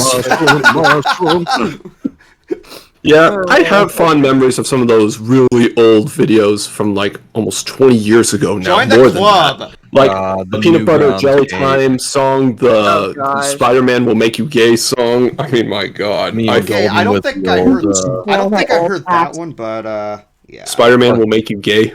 Numa. Oh, I remember Spider-Man Will Make You Gay. I'm not gay. I unironically like that song, by the way. It's a good song. I mean, it is pretty catchy, but it does look like it's just mostly hilarious. Okay, so I made the hind legs a lot thicker than I should have. Okay, I gotta turn this off. Giggity. Shut up! Shut the fuck up! Hey, listen. There. Damn. Thickety thickersons. The thick boy. As they say. So how do you amicably tell somebody to fuck off? Like, fuck off from the group. Correctly. You know I'm being like... We know, bud, we know. Yeah. Oh, I gotta draw the You're tail. good boy. Damn, I made him thick. Now that I think about it, because you look at the fucking torso compared to the legs and everything. Okay, you know what? I need to take this off. There. I'm just gonna repeat the Anthony Fantano quote of, "Damn boy, he's thick. That's a thick ass boy." I made the torso way too big. I'm sorry, Logic. Nah, it's fine. Logic's being a thicky boy. I'm not the kind of person to get mad about that kind of thing. Like, fucking, I've seen people draw me with, like, the stallion. Is that like, a pony or a potato? He thick. Yes, Ellie. It's a potato. Thicker than a snicker. I love how Ellie in the chat is like, Logic, you are indifferent to a lot of shit. It's like, no, but that's the thing. I'm not trying to be indifferent. I can't do the hype thing that people do. It's like the most excited I ever get sounds like a fucking sociopath, an axe murderer, or I don't know, sound perpetually pissed off with people. That's the correct response. As a certified hype man myself. Also, Vlad, this meme you sent me, I'm not gonna give context to anyone else. I'm just like, they can deal with that shit. Is like Frieza. 100% Frieza. That's especially the correct now. answer. Yeah, especially now. Drown you. I'm going to drown you like a sack of dumb puppies. Also, real quick. Logic, you gotta run with. Do you know who the guy in the bottom right-hand corner is? Oh, I need to look back at it now. Is that? Yep. Oh God, it is. I may need to change my answer.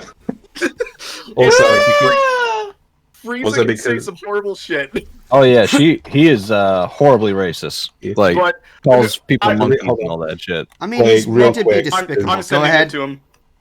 Like, real quick, because Dice tagged me with a video trying to explain the joke that the video Shouka showed me was based on. Dice, I get it. I know what the joke is, Dice. My problem isn't that I don't get the joke. The problem is I didn't find it funny. I do not find it funny. It doesn't resonate with me. I did not care about it. I'm glad everybody else loved it. I love that everybody else loved it. But as far as I'm concerned, it's just a dumb video with horses overlaid on it. I get the joke. I just don't think it's funny. Oh my If god. you still want to draw, even All if you right, made your Riley, goal, you can draw context. Shouka and your interpretation of her if you'd like. Is there any room to?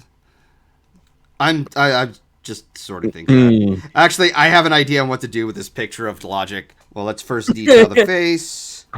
Okay, did I start some sort of trend after I donated? Because a lot more people have been donating. Yeah, I noticed that too. I'm like, oh shit. They're chasing. What? Am I just a humanoid Lucky Charm or something? If that's the case, hey Golden, we should do it. We should do a stream to make a fund for my PC, and we should invite you. Sure, yeah, we could do that. Yeah. You kind of cut out there, Logic. This is for all the things you've done, monster. Don't shoot. Riley, This man isn't. Riley, you're giving it to Freeze with the dude in the bottom right? Really? Yeah, I gotta say, I still feel like Frieza, once he knew about that word's existence, he would use it. Just in an instant. Instant. But the failed artist, man. I know. It's the easy choice. I'll give you that, but at the same time, I still have to go with Frieza. Especially when he's in the reverse isekai anime. With the silence. You know, I actually thought of something for Golden to do as sort of a payment. Well, a few ideas came to mind. One was having you read a obnoxiously horribly written fanfic. Another was having you do a potential round of Mario Party. All right. But after deciding, I thought of something a little more creative. What? Oh no. What are your thoughts on ROM hacks or mods? I've had some thoughts about looking into some of those before. I've found some very, very creative ones, and some that I know they're there to troll you. Like I've done Kaizo Mario many years ago. I've seen one they call Troll Sonic. It's funny as shit. But what did you have in mind? Well, what if I told you I made a Sonic 3 and Knuckles ROM hack of my own? What? Show me. I'd be down for that, man. That'd be interesting. That's fucking cool. Yeah, bear in mind it is in a completely unfinished state, so there will definitely be a lot of those fingerprints left on the ROM itself. Okay. All right. So tonight's not a good night to start because I got to get ready for bed soon, as I got work in the morning and all that jazz. I feel you on that. Yeah. Hey, Juke. Yes. You sound a lot like that guy who's in the video that says, "Hello, Mario." Who are you talking about?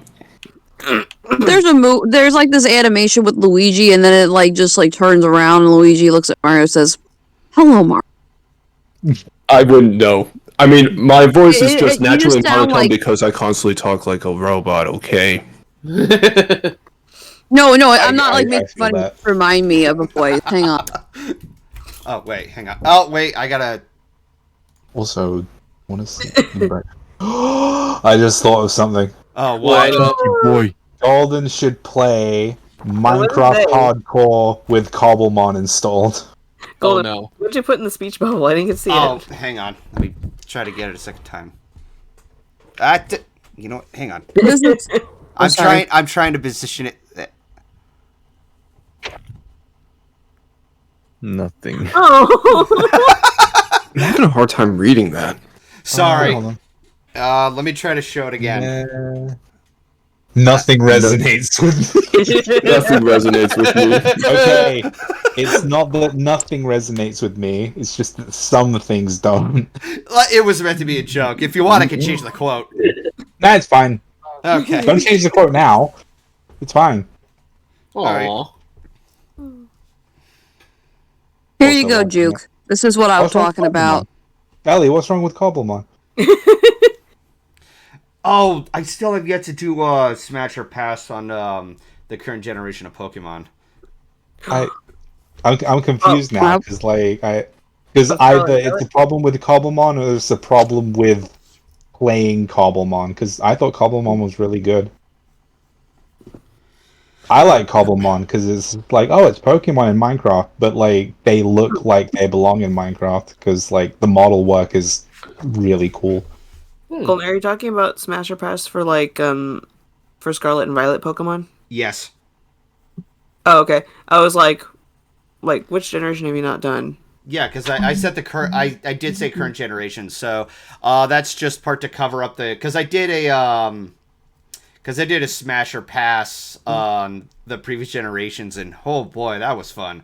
Yeah, question. Of course, you guys would remember it. Actually, let me see if I have the 28 to myself. I'm checking my work schedule. Hang on a second. While you're looking at that, Ellie, I do have a counterpoint. Unlike in mainstream Pokemon games, Cobblemon doesn't have a set path, or gyms, or a story. I mean, technically, Scarlet and Violet, you can go your own way. You don't have to follow in any order. I mean, technically, you do. You can go your own way. I mean, as shown by the way that Golden and Ryza watched me play Scarlet, and that I almost lost everyone to Great Tusk. Oh, speaking of Minecraft, Ellie, did you I messaged you about this mod I found called Essential, which is effectively Minecraft multiplayer, but you don't need a server. Have you checked it out? I checked out the mod you sent me. Yeah. I just thought to myself, if you want to do multiplayer with people but don't want to pay for a server, it's brilliant. I've tested it out with a bunch of friends and we've been having a grand old time. Hell yeah. I'm yours. Okay. So I'm just filling in the time of anything else that's going on. Help! I've been too obsessed with listening to the same Nightwish song. Help. That's the kind of feeling I have. That's the kind of feeling I had when I had at one point I just heard a song on the radio and I wanted to know what it was, and then I just got hooked on it for the past couple of days. The song was I forgot the band's name, but the song was called Sex, Drugs, Etc., which, despite the name, the song is about them doing the opposite of it. And it has that sound of that classic rock sound, more like a Beatles sort of sound to it. It sounds like if the Beatles or if John Lennon decided to go modern pop. Oh, okay. Oh, yeah, Golden. Yes, Logic? We have a Derek 2011 Brony in the chat asking, do I need to ask permission to send in a link? Go ahead, Derek. I'm guessing he wants to show his pixel art, because I think he mentioned before that he likes sharing that. Pixel art is cool. Pixel art is... while delving into software like Blockbench and mCreator, which are to Minecraft... Blockbench is only Minecraft related because... Okay, before I get onto that, I want to tell you guys about something cool. So, Blockbench is basically a modeling and texture painting software that mostly does pixel art and Minecraft related content and Java models. And you want to know what the cool thing is? What's that? When Minecraft, yes, the official people who work on Minecraft and update Minecraft and all that, when those people want to add a new mob to the game, they use Blockbench to make it. And Blockbench is a free software that you can download right now. Cool. And, like, make Minecraft models and shit. It takes some learning, but it's cool. And, like, ever since trying to get into that, doing modeling stuff, because I want to make Minecraft mods someday, I've started delving into the realms of pixel art. I don't think I'm very good at it at the moment, but eventually I'll be possible. Alright, let's go ahead and just fill this in.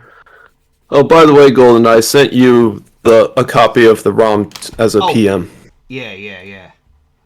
Oh, Vlad. Though bear in mind, because of the ROM size, you won't be able to run it on an emulator like Kega Fusion. Oh, shit. Okay, what would I have to run it on? Preferably one like Gen's. I don't know if you're familiar with that one. I'm familiar with Gens. I'll have to take a look into that. If I can see the game load, then yeah, I'll be golden by that point. No pun intended. Yeah, because if you try to run it on Gems, the game will immediately crash when you start Angel Island Zone. Oh. Yeah. Huh. Okay. So I cannot run it on Gens, you said? Yep. Okay. So No, Kega Fusion. Sorry. Oh, so you're suggesting Fusion. Okay, yeah. I use Fusion more often because it also allows Game Gear games and other I was saying that the Kega Fusion won't run it. Okay, then. So well then. I'm guessing you've got those two mixed up with Gens, or Well, Gens is the one to run it on? Okay, so it is Gens. All right. That's fine. Okay. Also, Yeah, Elliot, sorry. I was going to say Gens 11A is the one that I typically use. All right, 11A. I'll look into that. If you want, I can send you a zip file with the emulator. You know what? Sure. That'll definitely save me the trouble. All right. Yeah. Juke, I tagged you in something you sound like in general media. Yeah. I sound like who? You sound like the guy that does Hello More. Oh yeah, I watched that video. I watched the video and I kind of get the similarity, but I don't really see myself as sounding like that much. That's fair. I think you do. But yeah, Ellie, in response to the Allays comment, I don't know if they were using Blockbench around the time of the Allays. They definitely were during, like, the Warden and other more recent stuff. The Allays might have been a part of it. I'd have to research into it, but yeah, like, official Minecraft uses Blockbench for a lot of their mobs and shit now. Which is good, because Blockbench is really fucking cool.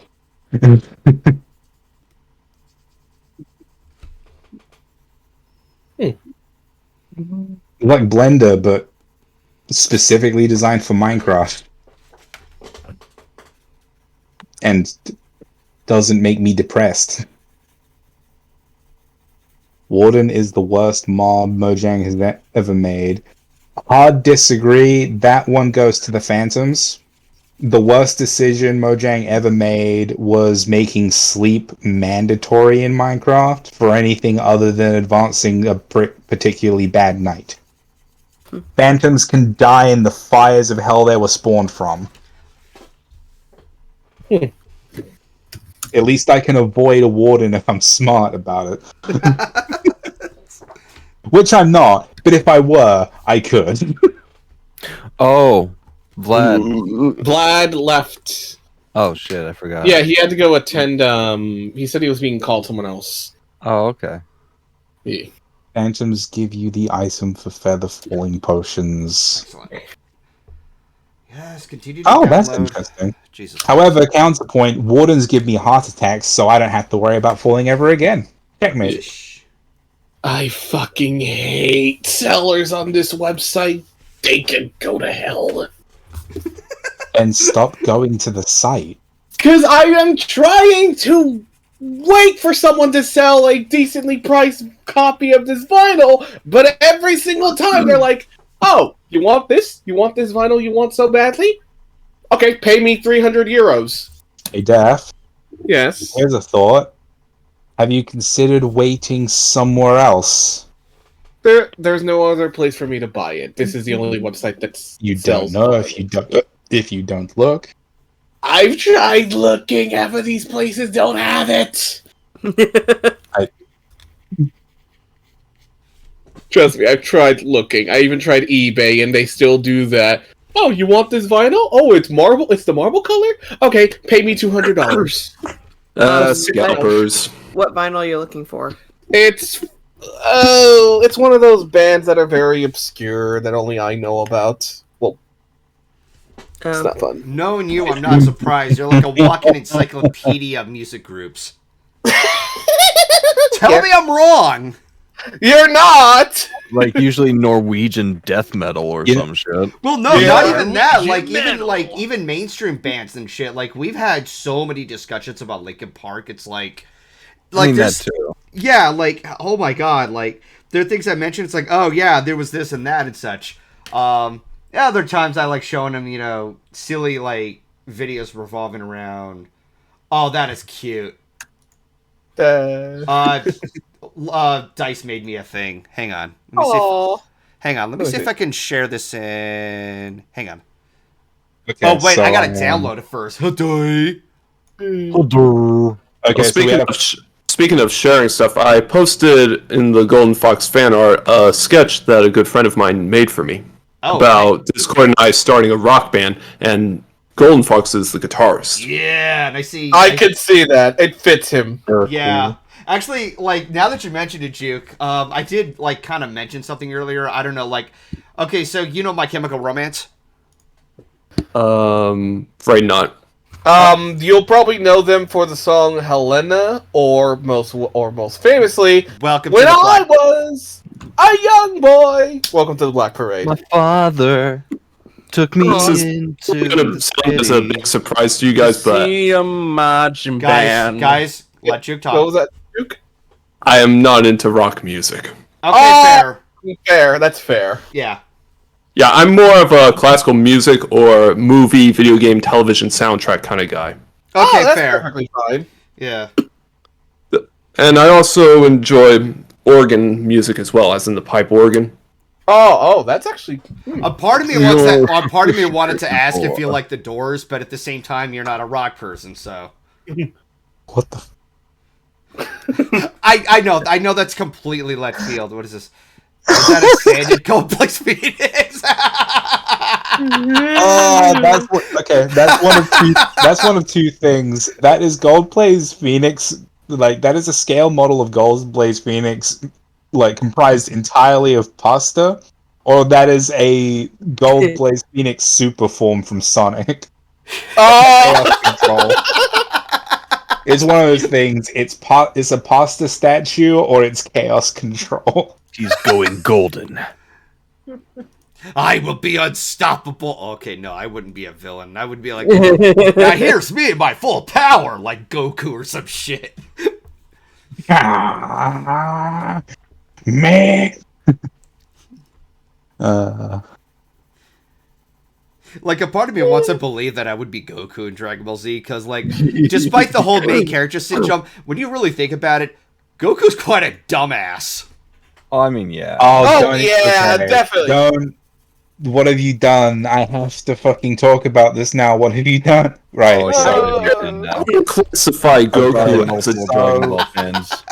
Right. So, what I am about to say is objective. You can disagree if you like. You can. Fuck you, but you can. Goku from Dragon Ball Z and Goku from Dragon Ball Super are not the same character. Yeah. Goku from Dragon Ball Z was clever. He was fight smart. He was a bit out of touch because he was an alien that didn't know he was an alien. A stranger in a strange land. Or, if you like, Sun Wukong. Mm-hmm. Super Goku, and I'm autistic, so I can say this, is a fucking retard. I mean, didn't one of the going into spoiler territory, didn't one of the storylines in Super literally happen because he decided he wanted to fight again? Yeah. I mean, to be fair, they did say in the series that the grand god of everything was planning on doing something, but at the same time, Goku kind of instigated still a lot of shit. Goku is so. I hate how stupid Goku is in Super because we've seen how smart Goku can be. Goku, end of Z Goku, and I'll fucking say it, GT Goku. Wow. Dragon Ball Goku is smarter than Super Goku. Yes, GT Goku is smarter Sounds about than Dragon Super Ball. Goku. And Super Saiyan 4 is admittedly pretty cool. But that's not the point. The point is the best part of Dragon Ball GT than the ending. The ending was very nice. But yeah, like, the problem with Goku in Super is that he has to be stupid, because that's haha funny. But Goku was capable of being funny, and clever, and fight smart, and actually a normal, functional individual with a brain in Z. And every other appearance he's ever had, except for Super. And yet, even then, he stupid. And the worst part of it is in their most recent show of how stupid he is. Remember when Goku was a good martial artist that did all of the focus and with the whole Dragon Ball superhero thing and meditating and all that? Is like for Goku to suddenly not understand meditation pisses me off because Goku has trained.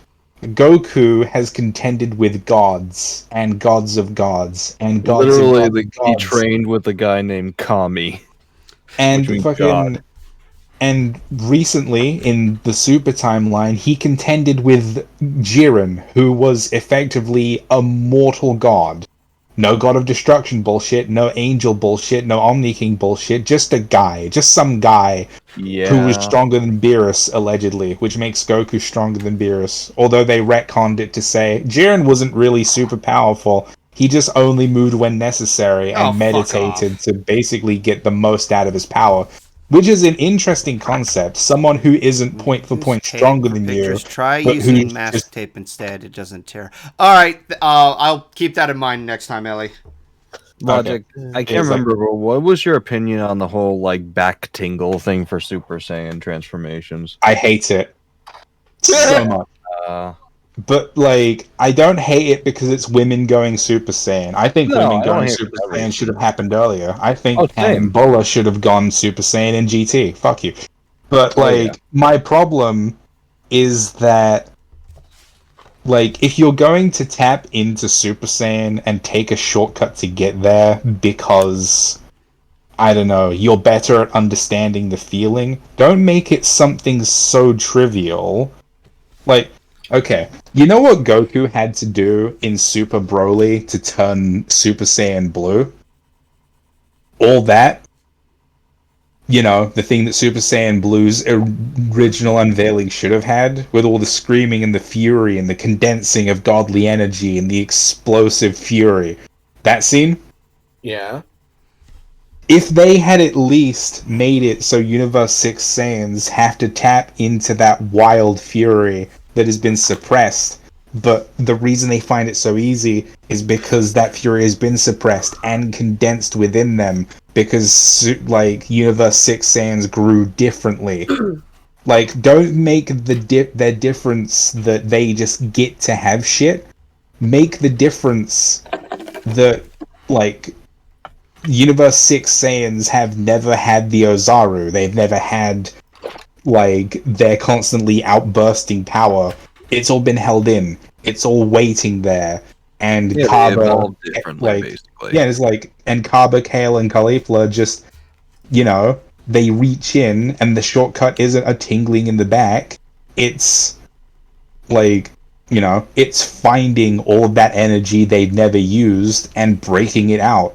Oh, what if it was how the Saiyans originally had that whole the warrior Saiyans versus the smart Saiyans thing, but it never had that civil war, and they basically evolved to a point where they didn't know that, and they basically had to tap into their inner Saiyan warrior roots in order to unlock the Super Saiyan. Well, that is effectively what Universe 6's Sadala is, because Universe 7's Sadala was destroyed. Yeah. By the original Saiyans through like war and conquest and shit, and that's how Planet Vegeta was taken over later. So Universe 6's Sadala is exactly what you just described. Well, not exactly. Like, we don't know exactly how it went down, but we can assume that, yeah, Universe 7's Sadala was where all the bad shit happened. Because it's not there anymore. Fair. But, like, I don't know, the way I think, like, Universe 6 Super Saiyans should have been handled is that it should be a mix of how it... Okay. So I think I remember Toriyama or someone in, like, relation to Dragon Ball talked about it. The reason subsequent Super Saiyans on Earth seemed easier to obtain was because of something called S-cells, which is basically Dragon Ball Metachlorians. And it had something to do with the more positive environment and Saiyans fighting and training and living in this more harmonious martial artsy fashion rather than just being bloodthirsty conquerors who never strive to be more than monsters. Gotcha. Made Super Saiyan easier to obtain. So they could have played it that because Universe 6 Saiyans are, with the exception of Cauliflower and Kale, mostly virtuous, basically space guardians that live by this sort of, we use our power to help those who can't. They already have enough S-cells, we'll call it.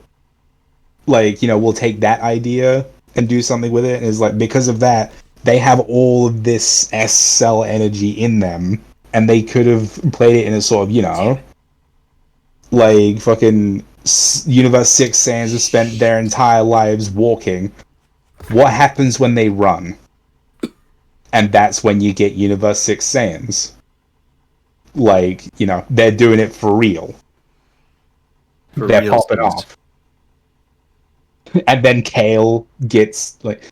And that's another problem with it for me, because it's like...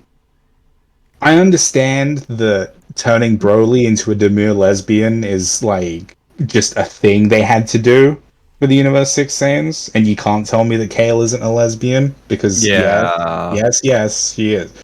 She is. So it's like, demure lesbian Broly, it's cool, fine, yeah, fantastic. Kefla is easily one of the cool things about Universe 6, but like, fucking, I don't like that Kale is that universe's Broly, because the whole point about Broly is that they were born with rampant uncontrollable power. They were gonna get killed for that, but they didn't, and they survived Planet Vegeta because of it. The problem with Kale is that never happened. Up until she starts learning to go Super Saiyan, she is, well, just another Saiyan. Like, no rampantly high power levels, no trauma because her neighboring baby pod wasn't constantly shrieking at her and crying and shit because she's based off of OG Broly, not Super Broly, unfortunately. I was just about and to it's ask, like, oh god. Like, my problem is, like, because to me, like, it feels unearned, not just because they kind of just get to have it, but because it makes no sense that Kale had the legendary Super Saiyan power within, and no one noticed it, no one read her power level, no one could sense that. We know Universe 6 has people who can sense energy. Why did Champa never show up on Sadala and go, you, I want to train you as a protege. I want you to fight in the Universe 6 tournament because you're, the legendary Super Saiyan. And surely a god would be able to see that, no? No. It's like fucking Champa's just like, Vados, find me a powerful Saiyan. Beerus has a powerful Saiyan. I want one. And then, like, fucking, I don't know, she just reads Kale's legendary Super Saiyan potential is like, you belong to Champa now. Bye! And it's just like, no, that didn't happen, because legendary Super Saiyan Kale didn't exist until Tinkly back. Ooh. It sounds more like Chosen One magical girl shit, Dragon Ball. Yes! And you know what's even funnier about that? they did the magical girl shit for real in the Tournament of Power with Ribrianne. Yeah, I loved that. That whole segment was so funny. With Android 17 and everything. I simultaneously love and hate Ribrianne because I always hate the character whose whole gimmick is like, you know, I like her. I think she's funny. You know, they're super funny. It's like I get that, like, you know, we're getting into the topic of like subjective beauty and like, you know, how looks is subjective and all that other shit. But like, it pisses me off when you get a character who is designed to be traditionally attractive in every way, shape, and form, and their whole gimmick is love and being, you know, attracted to people and spreading love to people, but then their super form is the exact opposite of what they regularly are, and it's just like, it's the subversiveness. And I know that Toriyama is all about subversion. I know that Toriyama's one and only gimmick, is doing the weird thing nobody expects and naming people after certain things. I literally, well, I mean, that's done by a lot more people than Toriyama. Like fucking, I'm gonna say it. Like, but my whole thing about it is like fucking. I get it. Ribrianne's whole gimmick is that fucking, you know, it's subversive. Oh look, she's a giant fucking. She's Cannonbolt from Ben 10 now. Woo! Look at how fucking obese she is. Wow, how subversive. But I'm just like, well, didn't you like it when the guys took over the reins for them? I didn't expect it. It was funny. But like the thing about it for me is, you know, it's one thing to subvert the audience's expectations, like, ooh, look at what this universe considers to be traditionally attractive when Ribrianne turns into Super Ribrianne. But on the other side, the fact that you're saying that it's the subjective joke of haha, fucking ugly fat lady is the most beautiful thing in this universe. Like, that's a double-edged sword, because on one hand, yeah, haha, funny. On the other hand, damn, that's what you think of plus-size women? Nice. Very nice. Ouch. And yes, I know I'm reading too much into it. I'm fucking autistic. No, I'm pretty sure you're not the only one who would look into it like that. Mood. Yeah. I think that Ribrianne's super form's pretty hot. That's just me. And then that says...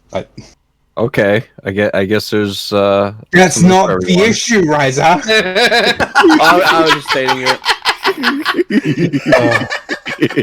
I just got through explaining that the issue isn't with how I think she looks. The issue is just like, I just wanted to say it. I said it a comedy. Whoa, okay. Like, I have always and will always have a problem with subversion for the sake of subversion, which you would think would make me incompatible with a series like Dragon Ball. Because Dragon Ball thrives on things like subversion, because it certainly doesn't thrive on coherent storytelling and story arcs. Because they lead in and out of each other about as smoothly as a cheese grater. But like, still fun stories. I just, you know, all subversion for the sake of subversion does is make me wonder what would happen if you played it straight this time. Like, what if Vegeta's ultra ego actually did something? What if Vegeta getting... Well,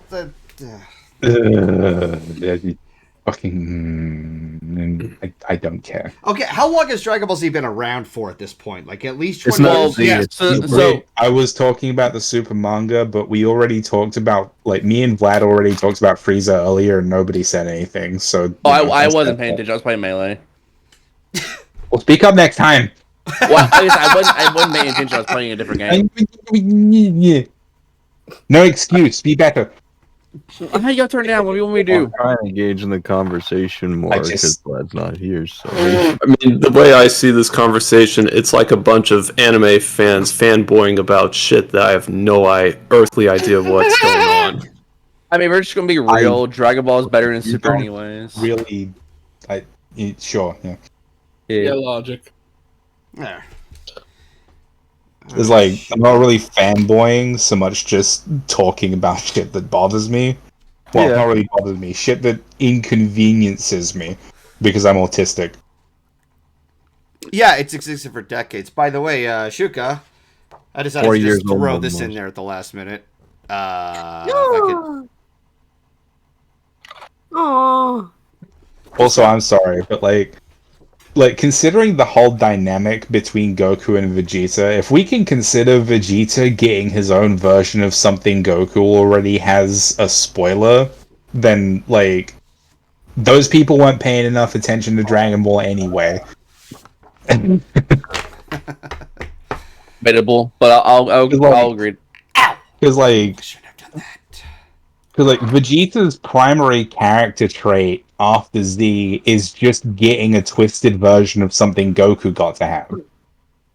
Oh, does somebody have carpal tunnel syndrome? No, it's not carpal tunnel syndrome. It's just after like doing it for such a long time, your pinky side gets real exhausted. So I'm just stretching it out.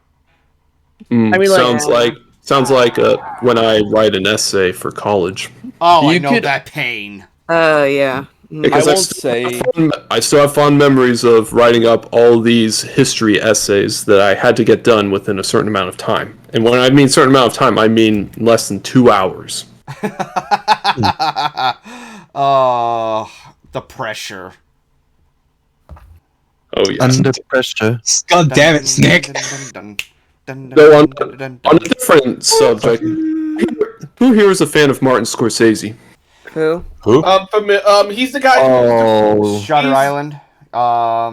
Did he do Taxi?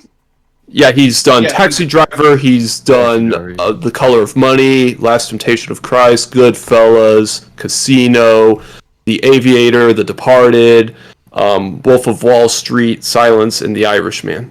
Oh.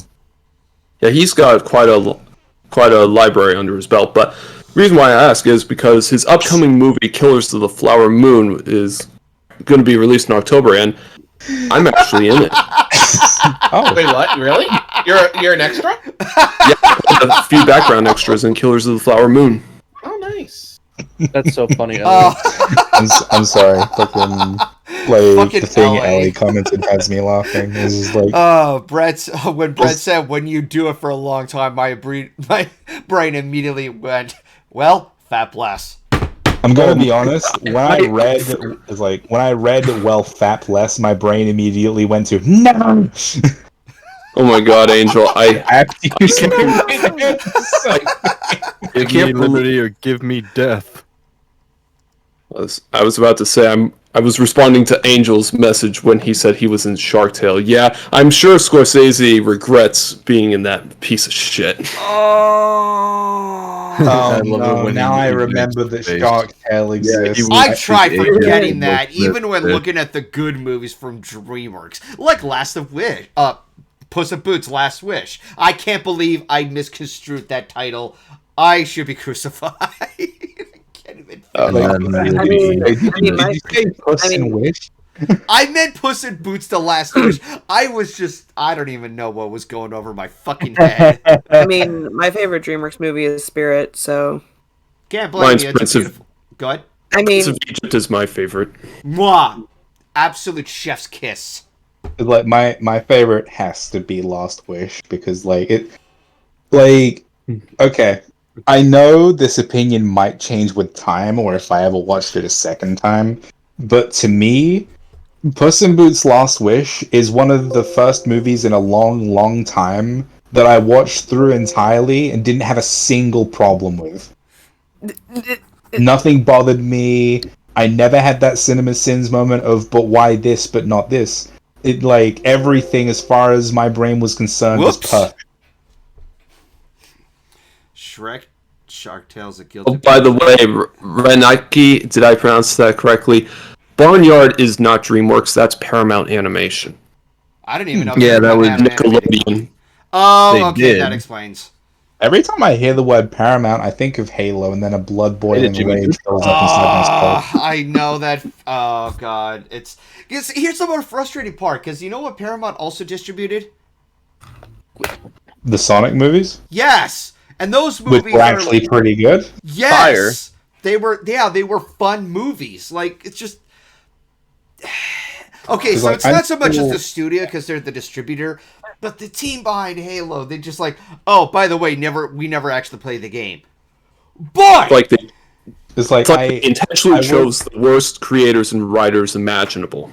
Yes, and they like, you know what? Sabotage themselves. Is like, it's one thing that the Halo story is disgustingly bad, but you know what's even worse? What's that?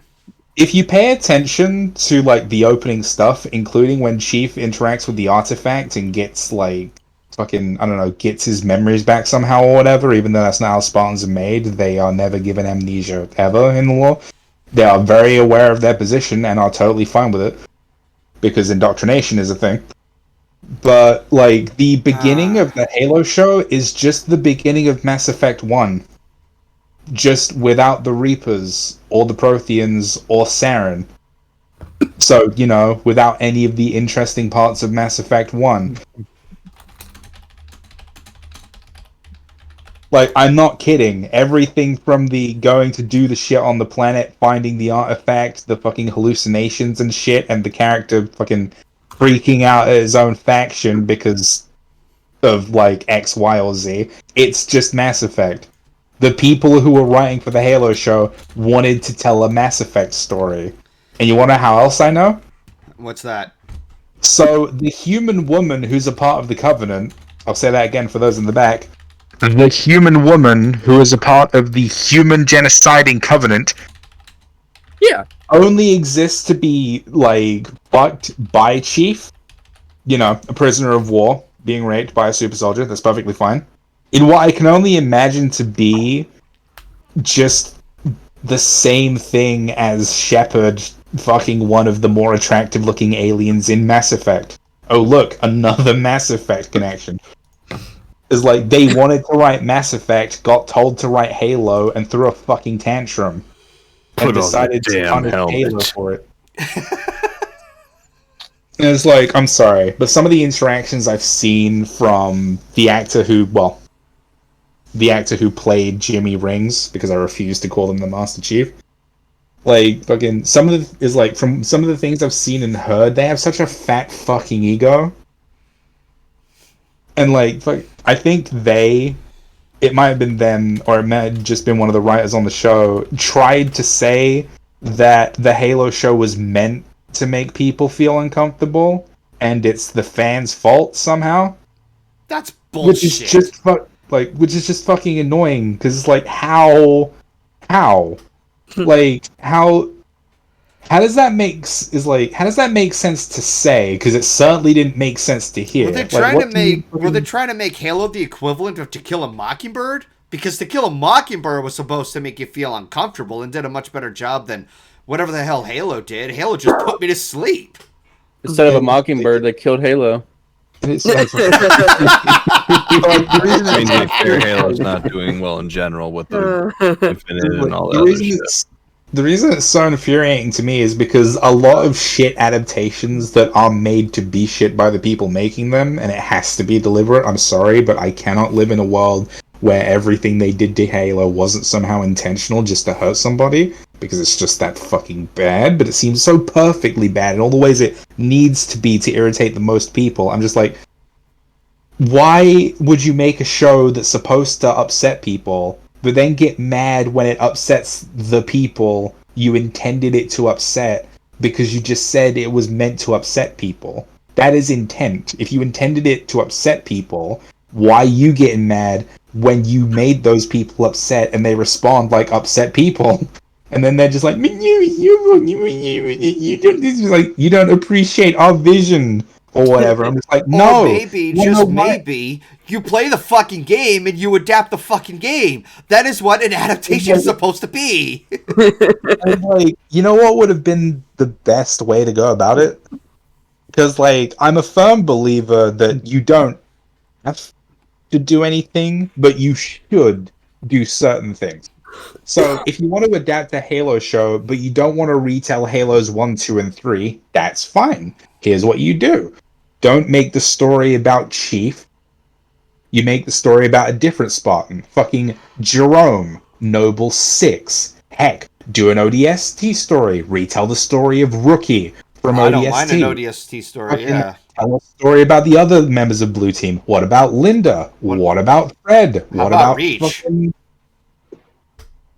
You know what The I think Halo the show was biggest problem- on Reach. I'm sorry. You know what the biggest problem with a lot of modern day writers are?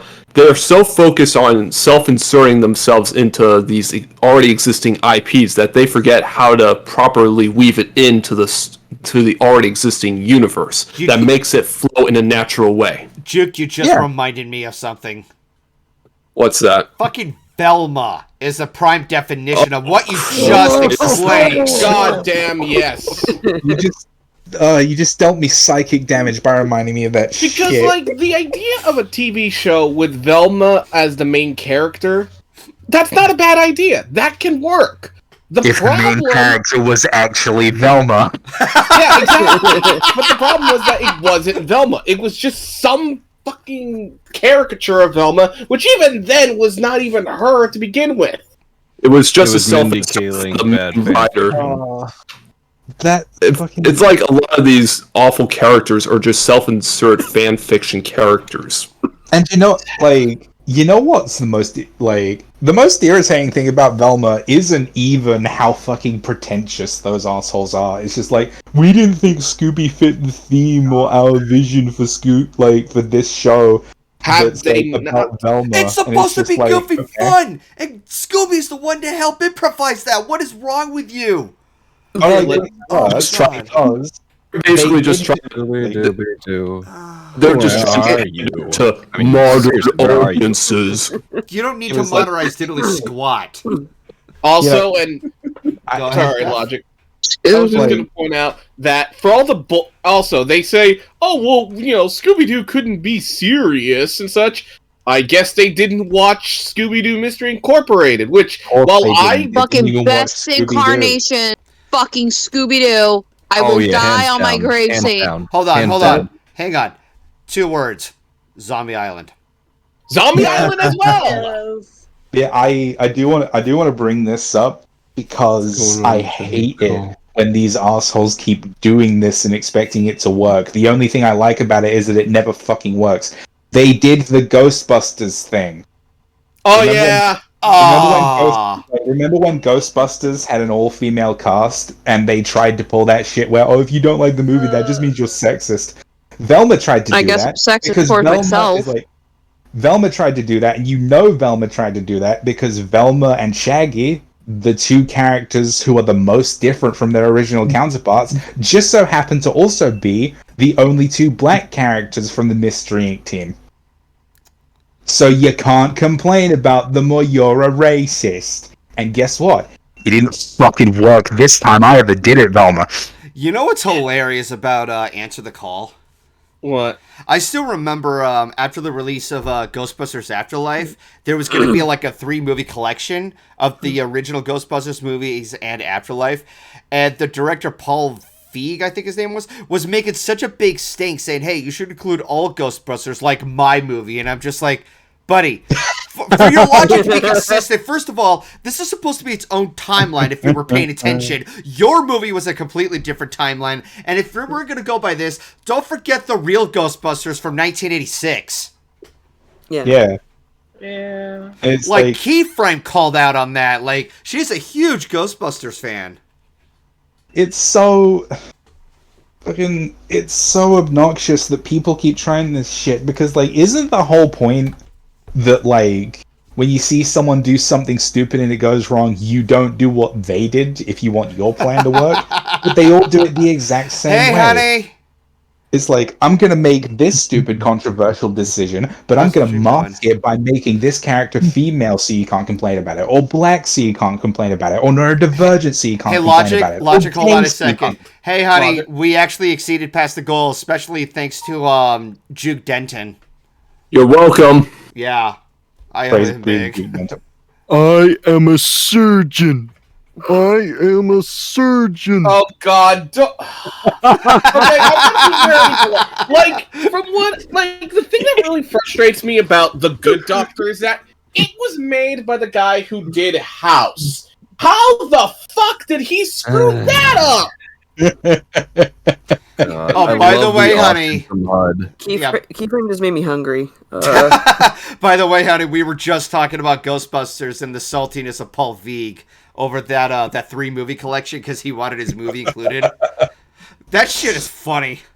Like, I look at that in hindsight, it's like, it's even more funny than ever. It's like, you know what we need? We need a box collection of the real Ghostbusters and Extreme Ghostbusters, because they're both in the same timeline. What's Extreme Ghostbusters? It was a TV show. Yeah, it was a TV show that followed up from the real Ghostbusters in the 2000s, I think. I never heard it. It of was done by the same people who did the Men in Black TV show, I believe. Okay. Golden, you know what they the should big guy do as Rusty. well? What's that logic? Just to twist the knife a bit, they should include all the video games, but specifically not his movie. Even the games that nobody played, even box sets of the cartoons. Oh, that would be hilarious. Just everything else. To say categorically, nobody liked you, you were a failure. Yeah. And it wasn't because of the vagina, it's because of what you did with it. Which is to say, not a lot good. It's just sloppy writing from what I heard about. It was just honestly. That was the big problem with the movie. Like, they tried to make it seem like it was going to be revolutionary and badass. But I went to see the movie with a friend of mine because he wanted to see if it was truly that bad. It was okay. It wasn't bad. It wasn't good. It was average. The only character that I even remember, sort of, is the character that's I think supposed to be the butch lesbian, and that's basically it. Oh, I mean the one that's supposed to be like Egon. Egon, but female, but over the top female. That's literally. I loved her character too. Honestly, I loved when she took out the like fighting fisticuffs, like ghost shit and all that. Like, if they were to incorporate her somehow in the new Ghostbusters, I wouldn't mind it because she was actually the only tolerable one. She was the best character. Do you know what the worst thing about it is? What? I think the movie itself could have been okay. Like, the whole thing could have been fine if it wasn't so painfully obvious what they were trying to do with it. Like, if they weren't using the female cast as a cudgel with which to smash all criticism, the movie could have been held by its own merits rather than permanently being stigmatized because of these just objectively scummy practices. It's not woke or progressive to use a specific people or gender or disability to further ambition. If you stand by someone, you have to stand by them, not expect them to stand by you and elevate you. One block lifts the other. You have to help each other. That's what progress is. I still love the autism HUD from The Good Doctor. I just think people are being too mean. The cast of the new Little Mermaid. Like, I think all the pieces of a good movie is there. My other problem is just the color grading is so poor. I mean, in general, I'm personally exhausted with the whole like not even angry. I'm just exhausted with Disney remaking their live action, like just remaking their animated movies. Like, if it turns out well, it turns out well. I'm pretty sure you'll find it enjoyable. I'm sure that the Little Mermaid remake will make its money the same way the Lion King remake made its money. We'll talk about that. Yeah, okay. We talk about it. I have no interest in seeing the movie regardless because, one, I don't even have nostalgia bias for the original Little Mermaid, and two, I'm like Golden, I too am sick of all these awful live-action Disney remakes. Like, I'm not even angry anymore. Like, after The Lion King, like, I think I exhausted all of my feelings onto that because, like, I've said for so long, like, this movie is not going to work as a live action. It's an entire... It's a fantasy part, like, it's part fantasy Savannah, Africa, with just talking animals with no humans. How are you going to make that work? Part Shakespeare. And some of the animals are even anthropomorphized, like Timon. Yeah, so the movie comes out, and I'm sitting there, and I was just like, I was just resting my head like next to my chin, trying to keep myself awake, and almost like every 5 minutes, I was ready to get up and walk out of the theater. It was so boring. And yet it made 1.5 billion. Yeah. Good night. What if I told you guys that? Can I say something real quick? Okay. What if I told you guys that DreamWorks is developing a live-action How to Train Your Dragon? Yeah, we heard. Kill someone. There's also going to be a live action. It sounds like DreamWorks is going the route that Disney's going, and I don't see that as a good thing. Why would you? Again, $1.5 billion.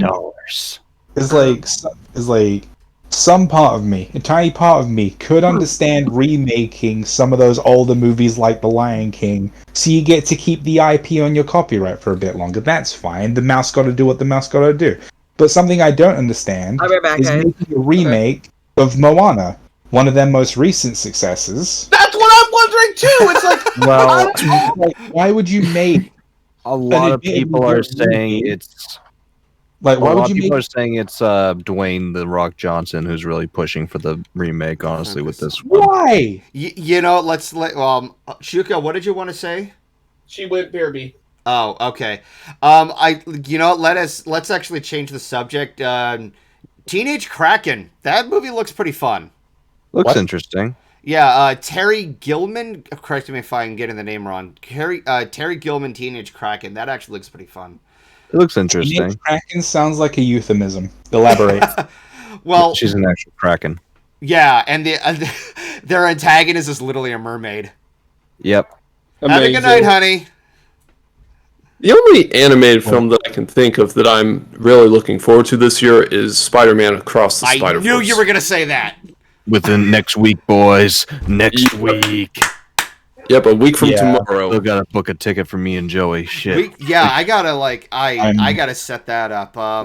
We've been going off the rails at the last edge of the stream, but thank you guys for sticking around. Thank you, Juke Denton, and a lot of other people. Ellie and Equestria Guy, Shouka. Sorry if I forget anybody else, but yeah, thank you all. For all of the support. That means a lot. I will definitely get those tires replaced because, good lord, that was a terrifying realization. But go ahead, Juke. Ironically enough, I actually just got my car sent to the tire dealer because I was having problems with them as well. Oh, did you get it fixed? Well, it turns out that the braking system for the front axle, like the treads, have run their course and they're in dire need of replacement. So I just spent like over $500 on it. What is it? Like, seems everybody's having tire troubles recently. A lot of people are having trouble, period, this year. Yeah. Like, I was about to say, is that in the next pandemic? Fucking tire 19. Well, just be glad you're not living in Boston, where all the climate. I live over in New Hampshire. Tires. Oh God. Either or, thank you guys for sticking around, and have a good rest of your night, and I'll see you guys on the next stream. All right, have a good night, Golden. All right, have a good night, everyone.